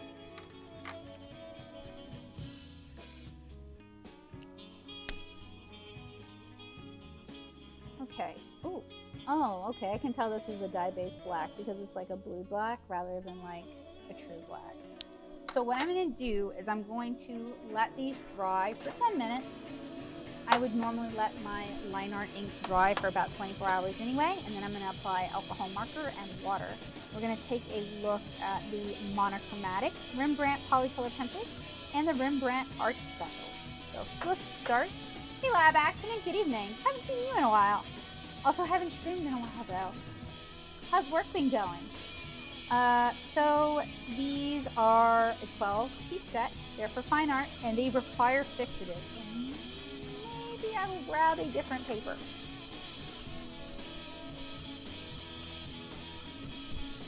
Go with the vellum once again.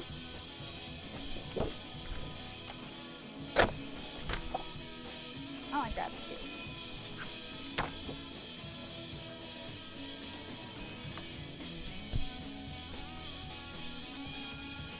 And fixative required means like a spray fixative because there's probably pastels and charcoal and sanguine in here.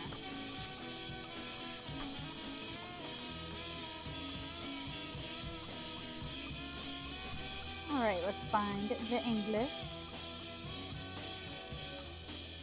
Assortment of superior quality sketching pencils with extra strong lead and exceptional fluency. An excellent balance between dry and oil instruments, ideal for sketching, drawing, and drafting. They have high coloring power, leaving a soft stroke, and permit easy shading. We recommend the use of fixative. We are, yes. Although I think for a lot of them, I'm going to have to do like standalone field tests anyway. So this is the first one we received that has a quality test number 13. And it does indeed look like it is a collection of pastels, charcoals, and then perhaps graphites. Hence the fixative. So this is the Sanguine Oil, which means it's got an oil binder, so this should go down, yeah, pretty buttery smooth. Doesn't really move a whole lot with my finger. Then we have the Sanguine Dry, so this is going to be more like a pastel. Yup, and it's a little more dusty, a little more prone to smearing. These would be a lot of fun for a figure drawing class. Sepia Dark, and it does not say whether it is oil or dry, so feels like dry, very dry. Sepia Light, also dry. And then we have kind of the white pastel medium, so it's going to be dry. Y'all will not be able to see it. Oof, so dry. But it would be good for adding highlights. Then we have a black pastel.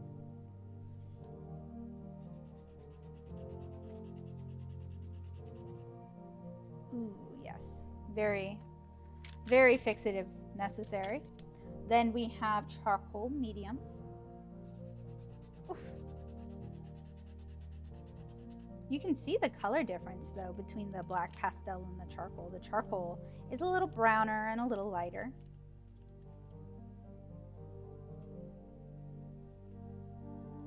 And then Rembrandt Carbon Medium. Oh, okay, this one's more buttery. This is more like a color, like a dark color pencil. But it does smear a little bit.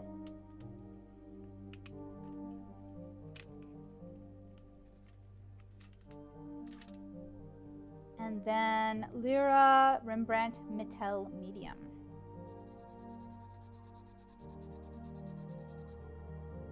Ooh, also very movable, very pastel. Then we have Titan HB number 2. So it means the whole pencil is graphite. Got to be careful with these because once they break, they are very broke. And then Titan 6B. Ooh, see, this is more my speed. All in a nice little sketching set. And as you can see, lots of dust.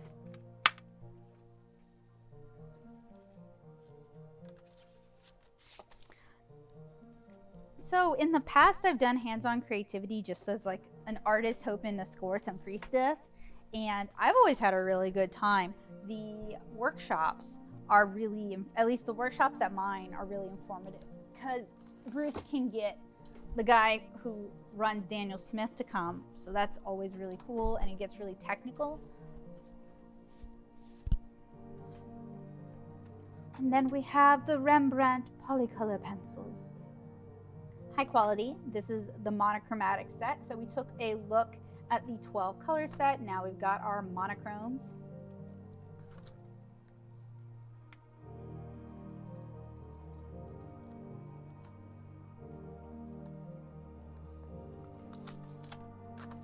So this weekend, there is a hands-on creativity in Ohio.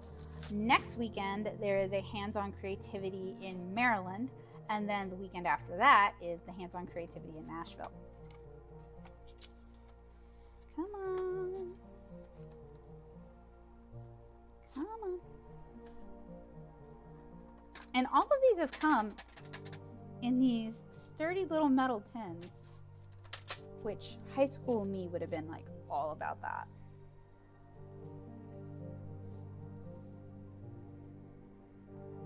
So vellum Bristol tends to have a little bit more tooth than say smooth Bristol or plate Bristol, which makes it pretty good for color pencils.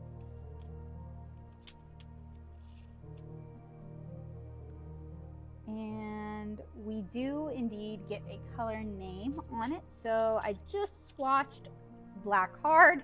Now we have black soft. It is actually a little bit softer, a little more gummy kind of, if that makes sense. Then we have dark gray warm. That would be probably a Bowie color. And these are all color pencils, so they're wax based.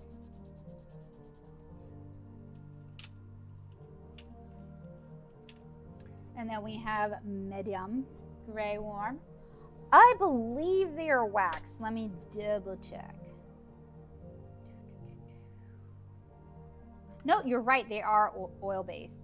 Lyra Rembrandt Polycolor, assortment of 12 hard and soft gray tones, including white and black for graphic artists and designers. Like all other Rembrandt Polycolor pencils, also the gray tones meet the highest demand for color brilliancy and light fastness, as well as water resistance and smoothness of the oil-based lead. So yep, oil-based, you got me.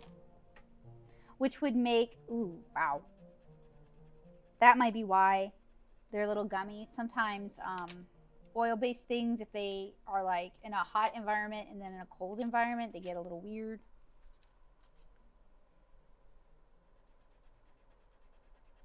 But I've also found that they're less prone to breaking, like snap breaking, the way that wax-based color pencils. Ah, no problem. That's important. It's important to know anyway. I'd rather double check than like put out false information and lies. So the other, these are very dusty. The other Polycolor set, okay, this one's much smoother. And this is Schwartz Black. The other Polycolor set we looked at with the 12 brilliant colors instead of the grayscales was oil-based as well.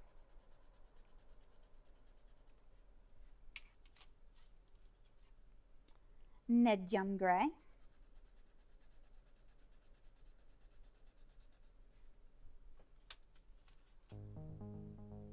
Silver gray.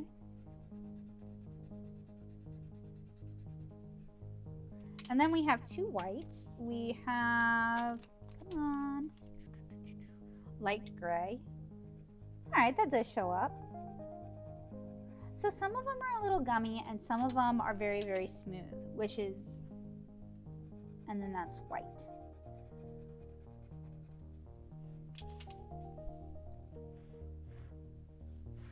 All right, I think that has given us enough time for the Fineliners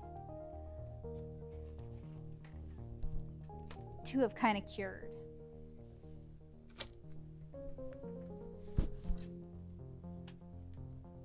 So I'm going to start with water. Although, no, I'm going to start with alcohol marker because once we do the water, we got to wait a long time. So what I'm looking for is it to reactivate the color, for it to smear the color. I'm assuming these are water-based, so they should be alcohol marker proof, but as soon as you add water, then they're probably going to reactivate. If you're looking for something that is waterproof and alcohol marker proof, you want to look for something that's pigment based. Aha, that purple moved a little bit. And I'm using a really light color so that you guys can see it, but so that you can also, so we can also see whether or not it moves the ink. Okay, so that blue, that is almost an ultramarine blue, moved a bit, but these seem to be very much water-based. And I'm putting a little bit too much water on the page. So, if you really want to ink your watercolor illustration with these, just keep in mind that you should either ink it after you've finished the piece, or just, it might lift up, might reactivate. I think you can do some cool effects with that, and that's an area I'd like to play around with. They are, the graduate set has some really nice fine liner colors in it. Just kind of keep in mind that your colors are going to move and they're going to get activated by the water that you put on the paper. And not all of them move 100%. Like, if I can find a paper towel, and I can't. How long has the stream been going? Almost 2 hours now. So we're kind of wrapping it up. I'll use a dirty paper towel. Y'all don't mind. What I want to show you guys is that even though some of the colors have been activated and there's movement, you can still see ghosting. So if you were doing watercolor and you wanted your line art to kind of be integral with your watercolor piece, you could use these and you'll still see a ghost of what you'd inked. And then you could always go back and ink on top of it again. And this really makes me want to do a video on doing that. You know, win, lose, fail, or success. I think it would be a cool technique to explore. All right, so that's just a quick test of the Lyra Graduate Fine Liners.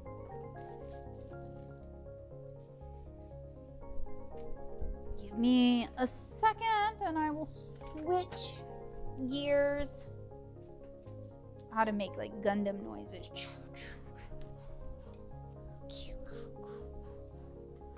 That's more like a Transformer noise. All right, so we are back over with the Lyra Aqua Brush Duo. And a quick recap, the first 2 layers were applied to my impervious surface, picked up with a brush of water and painted on watercolor style. The third one, the most visible one, was applied directly and then washed out with water. And then finally, I'm just gonna do a direct application. And I'm not even gonna worry about blending it out.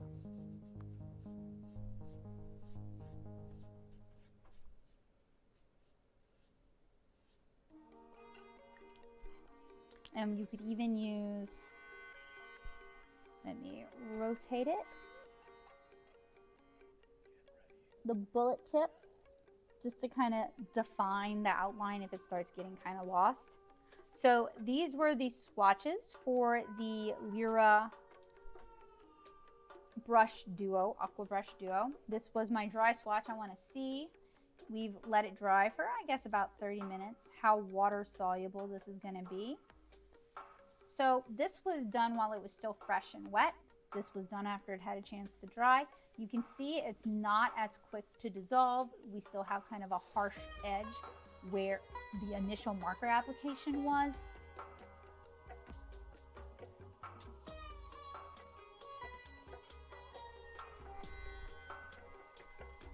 Okay, so I think the last thing I want to do tonight in the stream is I want to do swatches of all of my FW ink colors. Now, a lot of these, most of these were mine before Lyra sent me these supplies. The only two colors I didn't own beforehand were Flesh Tint and Indian Yellow. And I mostly own kind of iridescent ones. I try to post awesome stuff for you guys because I really appreciate y'all's support and that y'all believe in me.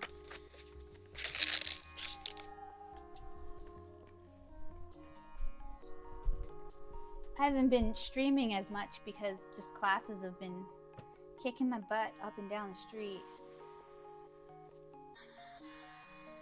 Oh yes, and we also have the FW Mixed Media paint markers, and I want to take a look at those this evening as well.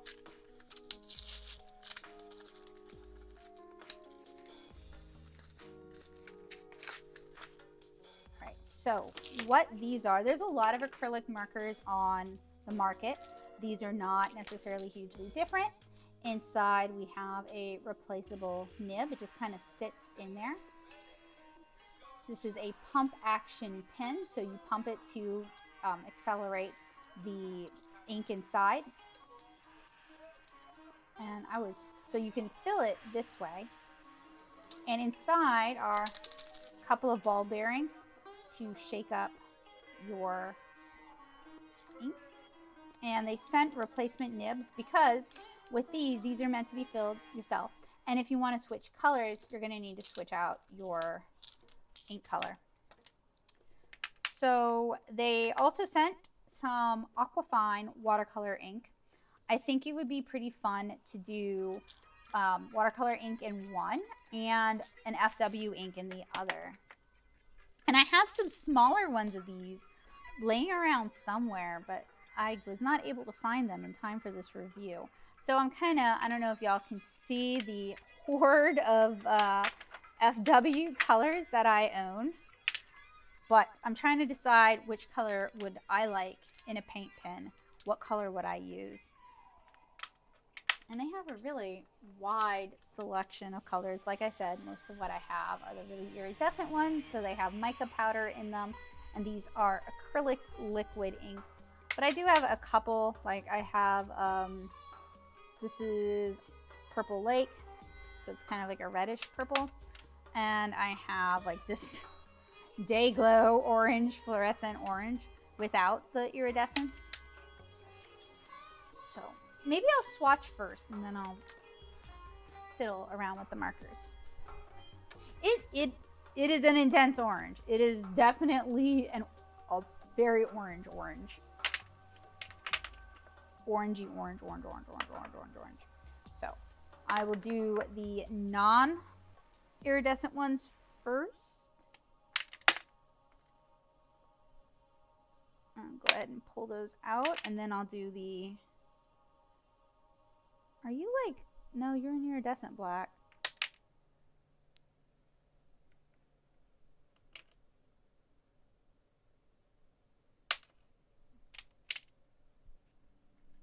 And I have a Payne's Gray somewhere, but I don't know where it is tonight.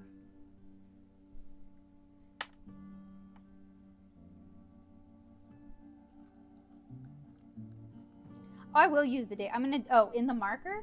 So I don't normally use a lot of, I might, but I don't normally use a lot of highlighter kind of colors, iridescent, fluorescent, not iridescent, fluorescent colors, because the camera has a lot of trouble picking them up, and also my scanner has a lot of trouble picking them up. So I'm going to kind of wash it out with a little bit of water. So that's Purple Lake.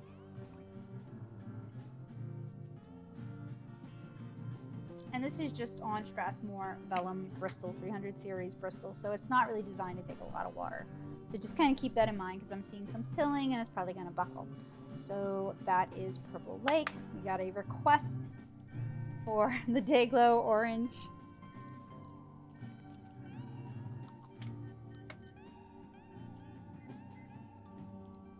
It is truly, truly, truly outrageous.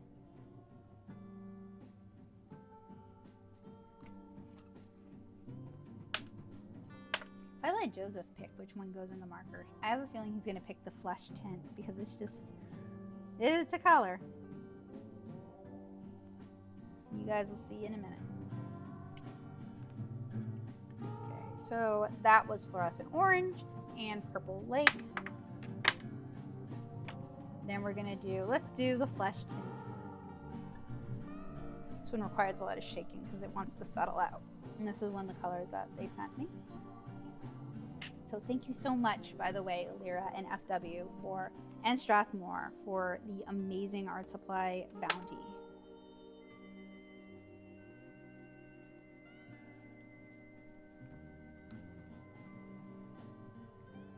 Yeah, like Jim and the Holograms. Truly outrageous.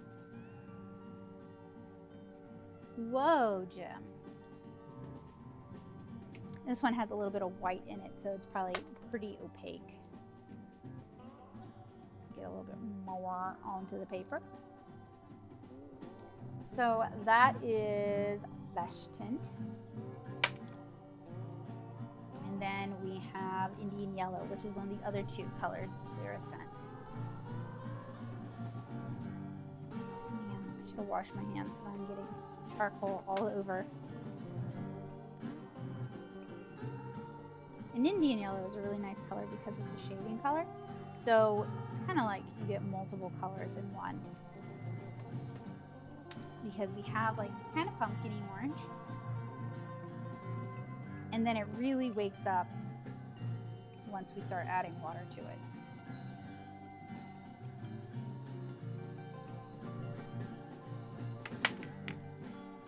And then sap green. And then it's all iridescence all the time.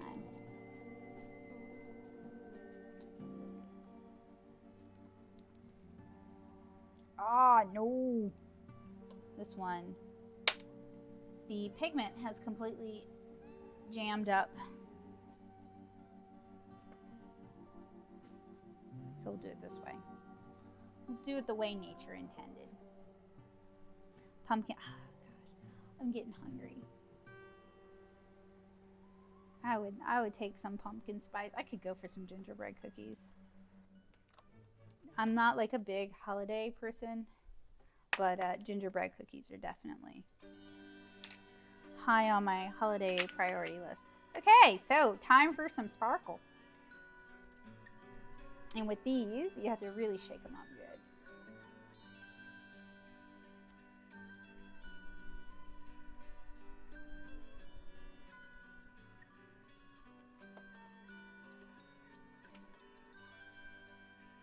And I think the stopper on this one is also jammed up. That tends to happen. Happens with the hydrous ones as well.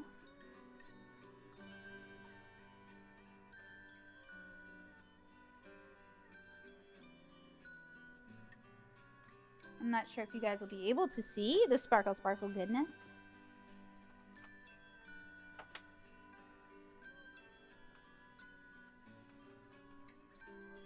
And that is just black, but it's the pearlescent black. I'm gonna go get a fresh cup of water.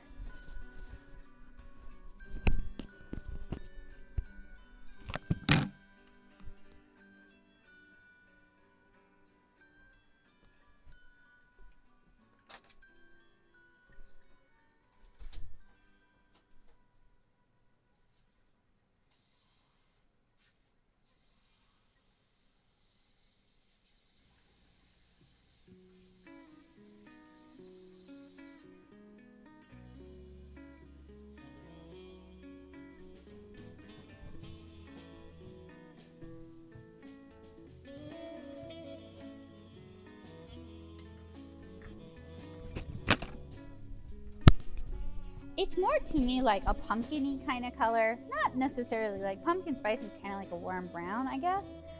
Or like candy corn or like fall leaves. Getting all seasonal up in here. So I mentioned earlier that these acrylic inks, you can't really use them with alcohol markers because the alcohol in your alcohol markers is going to dissolve the shellac or the plastic binder. That's not really shellac. Shellac is what's used in India ink, but it's going to dissolve the acrylic in it, and it's going to basically reactivate it and kind of cause it to melt.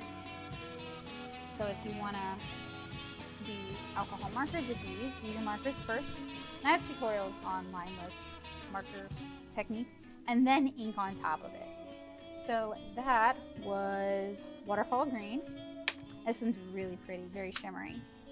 Then we have Moon Violet. It's like 80s children's names. Oh, come on, this one decided to dry shut. Can you open this? You got a cat?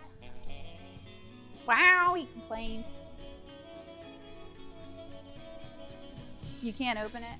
Okay, that one's just gonna have to wait until I can, it's one of my favorite colors too, it's really pretty.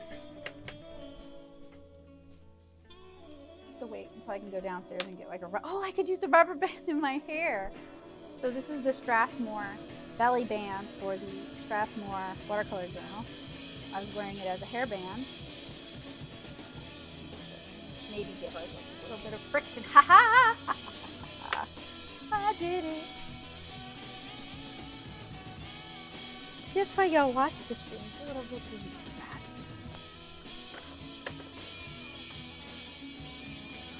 And then, oh yeah, look. So it'd been stored on its side, and it just like tried to glue itself shut.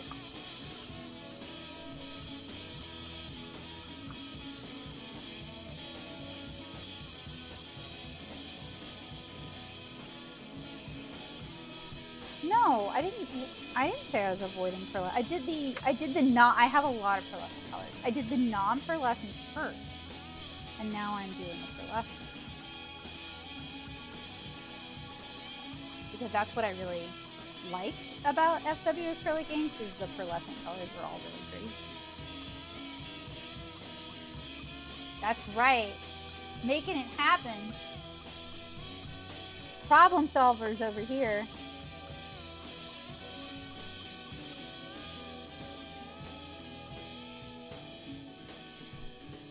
Okay, so that purple was Moon Violet. Now our pink is Sundown Magenta. Here on Hillshire Farms, we only believe in the finest of Sundown Magenta. Hand-picked, right at the peak of sundown for natural locked-in freshness. Then we have Dutch Blue.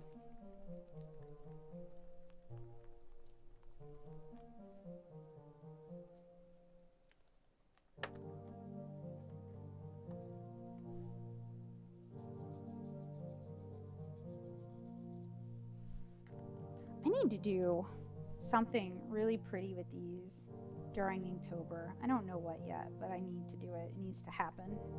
And they're so pretty in real life. Like, I like to use them with watercolor. So I'll ink it with the dip pen and then I'll paint on that after it's had a chance to dry. Then we have Autumn Gold.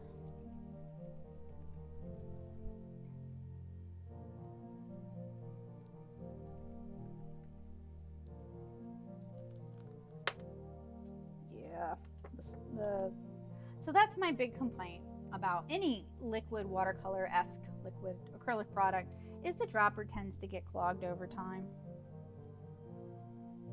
And it's not really like the end of the world problem, but I don't want to pollute the color either.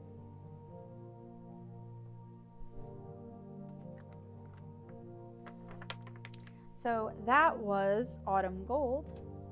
quite fitting as it is now October, Inktober, Autumntober, Pumpkintober. Then we have Birdwing Copper.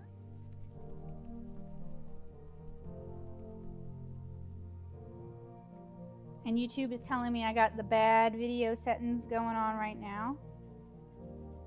I actually have the video paused, so I can't tell. But I apologize for those bad video settings. Birdwing Copper. We've been playing West of Loathing, which is this really cute stick figure game on the Switch. It's like a RPG, but it's set in the wild, like a very fictional Wild West as written by a British guy, right? Like, isn't it the Kingdom of Loathing dude British? It's great. It's really funny and cute. All right, so this is Shimmering Gold, and it looks green to me, but it's like a white iridescent. Like, this one would be really good as like a glaze on top of it.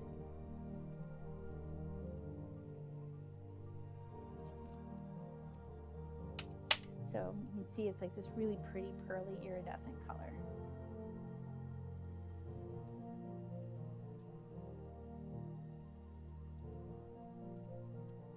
I think I might run out of paper before I run out of colors. But see, it doesn't look gold, but it's just really pretty.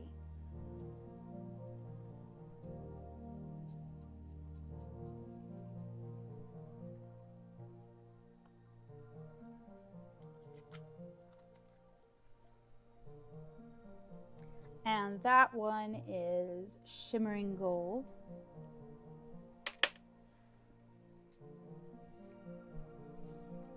Oh, sorry. And then we have white. Oh, okay. This is another one of the, I don't know if there's any point in swatching this one. It's white.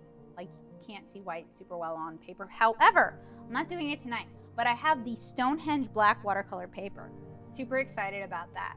So in another stream, maybe we'll throw a bunch of like water-ish media at the black paper and see how cool some of these things look on black paper.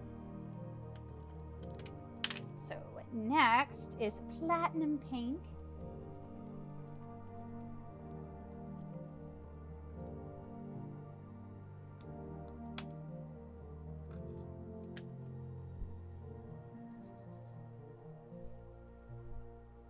This vellum is doing better than vellum Bristol is doing better than I thought, because it's only buckling a little bit and it is not designed for water.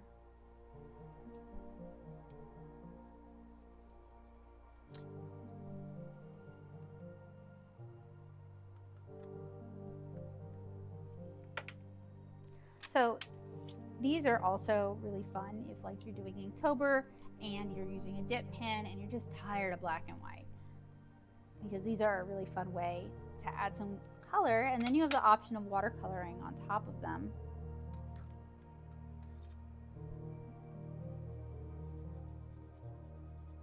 And in terms of ink, I've used some temperamental inks. These are really very tame, very even-tempered, very mild-mannered inks. Especially when the dropper works. You just pop them in some dinky dips. You can have a rainbow of iridescent, slightly pearlescent color.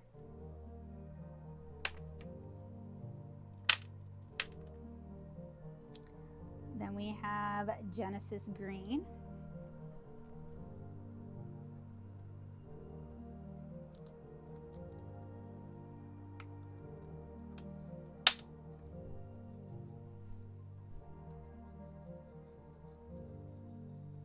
I think the FW inks are one of my favorite things that FW makes. The acrylic inks are one of my favorite things that they make. Ah, it's neon and pearlescent.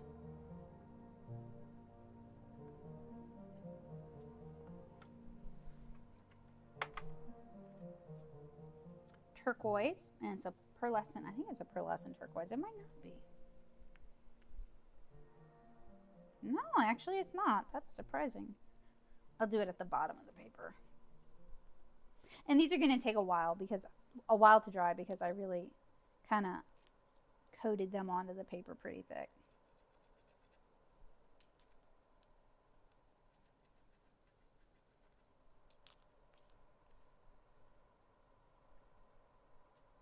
And you can use the white FW for corrections as well. And then we have Silver Pearl. It's a very light silver color.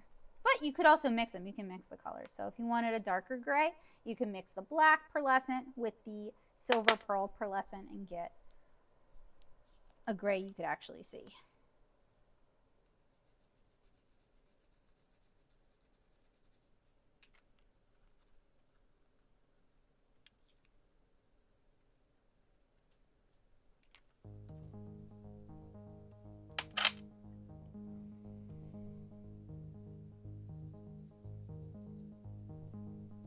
And then finally, and I've had this bottle, this might be my second bottle, but I feel like I've had this forever. This is White Pearl, and I don't really like Winsor & Newton's iridescent medium because I think the chunks in it are too big. So I bought this to mix in with watercolors, and I liked it better. Of course, it's acrylic, so once you add an acrylic to a watercolor, you're kind of changing whether or not you'll be able to lift that watercolor off the paper again later. So unfortunately you guys can't see it, but it's a really nice subtle white pearlescent kind of color. A pearl, it's a white pearl. Okay, so all that leaves us is testing out the markers, and I think we should go with a pearlescent for the marker because I want to see if that's going to cause jamming and clogging issues. So grab the Bristol. We were going to do a watercolor in one. And I don't want to do a full fill because I don't want to waste it. Or I don't want to, how do I put this? I have a real bad tendency of filling things like markers and then forgetting they exist and then the marker is dead. So I don't want to use a bunch of ink that might not actually get used. If it was going to get used, that would be different.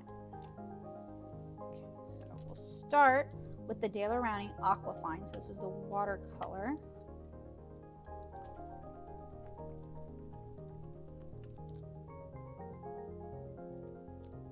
And I don't, oh, look at this! This whole little thing just pops right out, leaving 2 ball bearings, which are important. That's how we use shaka, shaka, shaka. Makes yourself an art cocktail.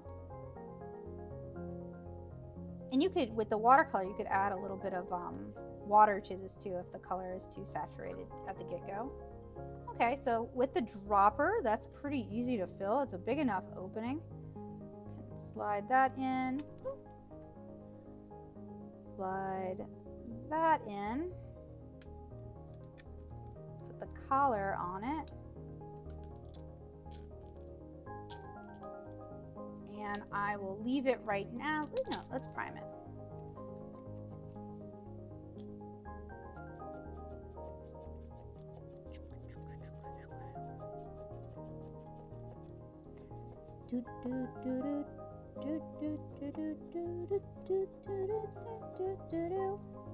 Don't know why I'm singing Katamari. Takes quite a bit of priming, but it's also a new nib.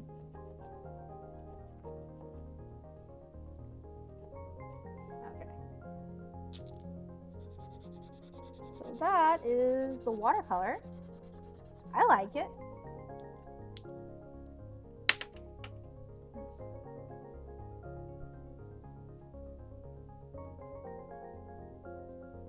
play around with it a little bit, and then I know you said, okay, all right, let's compromise. Instead of the very neon orange, because I did want to do a pearlescent, let's do either Volcano Red, which is almost fluorescent, or Genesis Green, which is definitely fluorescent. So which one should we do in the other marker? It's Sing O'Clock, I apologize. I'll wait for your decision, and I'll kind of noodle around with this. So this is Dayglo Orange. It has instructions. They do come in multiple sizes. They also have like a fill line on the side. And it just says FW Mixed Media Paint Marker. So I mean, there's no reason why we couldn't use the Aquafine. It's a Dayglo Rowney product. This is mixed media.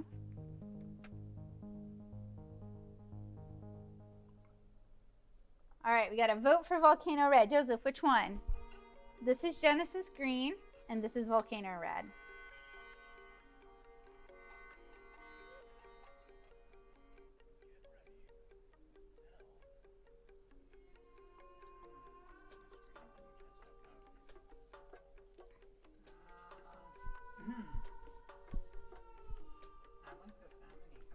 Okay, Volcano Red.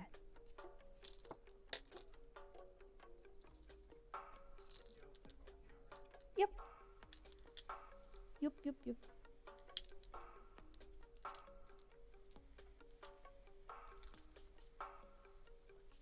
I think the dropper works. Yes, the dropper works on this one too. All right, 3 for red, which is good because that's what we're doing.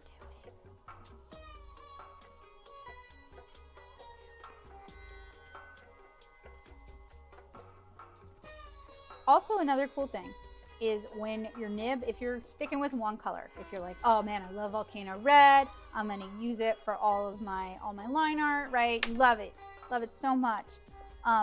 But you wreck your nib, you can always flip it over. They seem to be double-sided, at least these. They also sent me the chisel replacements, and the chisel replacements are not.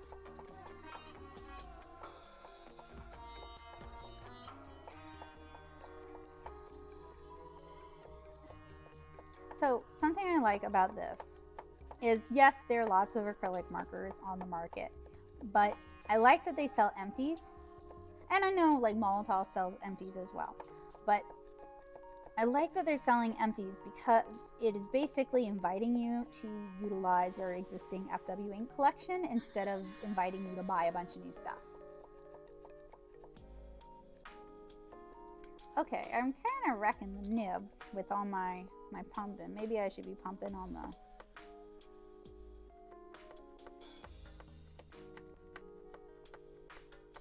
May have also not filled it enough.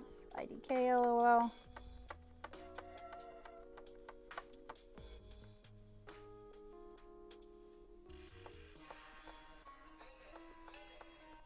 Also means I can use my FW inks to color some of my cute wooden charms because I do sometimes use acrylic markers on those. Ooh. Volcano Red was a good choice.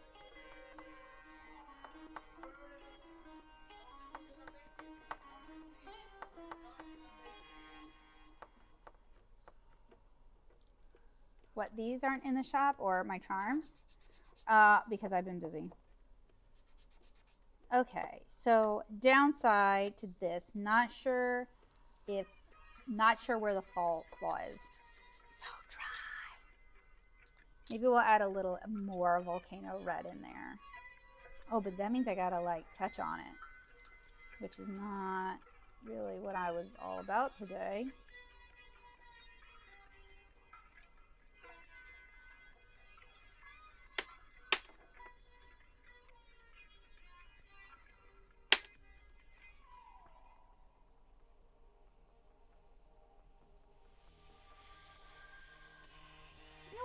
Drifted from my hand.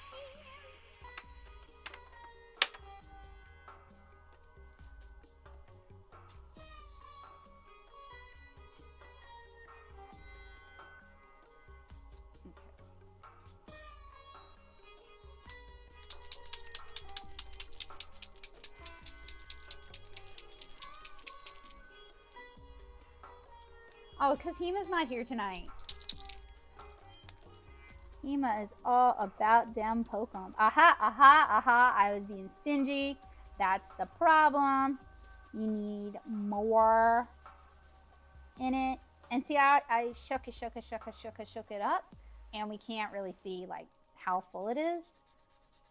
So we actually have good coverage now that, or decent coverage now that we actually filled it and weren't cheap about it. I wonder if that's the problem with the watercolor one.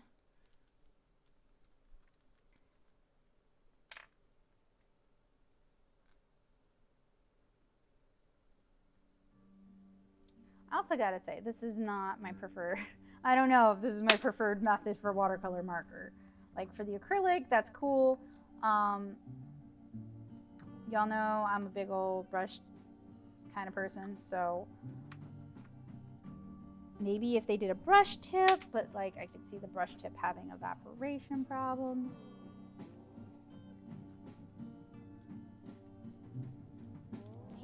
Pink dino tongues. That's cute. Oh no, y'all! Okay, that would be a reason not to do the watercolor, is because when you pump it, it just all goes. But yeah, so actually having enough in the barrel is important for good coverage. It's kind of fun like this though, with the watercolor, I mean.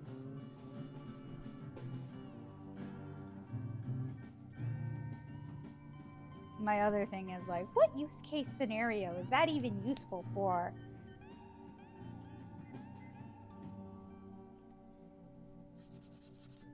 But that's more at me. Well, okay, so that could be a concern. These are specially designed by FW for use with their paints, so I am assuming no. Molitor and Posca also, so I wouldn't call Posca an acrylic, but it behaves a lot like an acrylic. And Posca is really weird about their proprietary blend, so let's not call them an acrylic. But Molitor is an acrylic, and they don't dry out in their pins. At least, I mean, it takes a couple years for them to dry out. I've had a couple that died, so that could be a concern, and that would be a concern that we would want to test for, because these are designed for use with the FW inks. So that's something we'd want to know.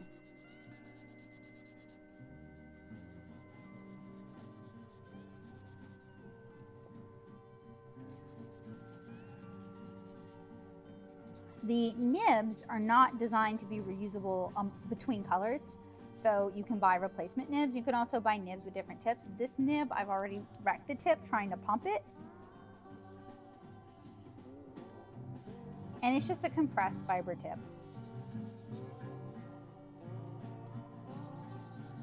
I do like that I can take my super pretty FW pearlescent colors and I can put them in a pen and I can use them on my wooden charms. Like, I'm pretty dang excited about that. So I think that about wraps it up. This is watercolor, not acrylic. So this is the Aquafine watercolor I wanted to see. Yeah, you could use it in the pen. The answer is yes, it's fine. I don't know, like, why someone would do it, but you can. Anyway, I think that about wraps it up for tonight's stream. Oh, for sure. Yeah. Y'all have a good evening. Sleep well, Allie. Oh, yeah, the volcano red is really pretty. Let me see if, so some of my pearlescent colors have not dried, but I'm going to haul them all out and do like the, oh, there's a cat hair in there. Yeah, I know. Okay, I can't avoid it. Do the like, ooh, sparkler. Anyway, that about wraps it up for me as well. I am also le tired, and now I am le hungry. That's right, that's the Natosoup secret. There's cat hair in everything. If you buy an original, you're buying a little piece of Bowie. That's not gross at all. Anyway, I want to thank you guys so much for hanging out with me for 2.5 hours this evening while we played around with products from Strathmore, Lyra, and FW. If you're in the Nashville area, come see me at Handmade and Bound, not this weekend, but next weekend. Heidi will also be there, so it could be like a twofer if that's your jam. And I will also be at Hands on Creativity at the Strathmore table the last weekend of October. And then I have an alcohol marker basics class at Plaza the weekend in between. I appreciate you guys keeping me company, hanging out, and being just generally interested in what's going on over here. And it's getting late, and I'm getting tired, and my brain's hitting shutdown mode, so I hope you guys all have a wonderful evening. Relax, have a great weekend, and I will hopefully see you guys again really soon. Bye, y'all. Bye, guys. Bye. Good night. night, Jill. Good night. Good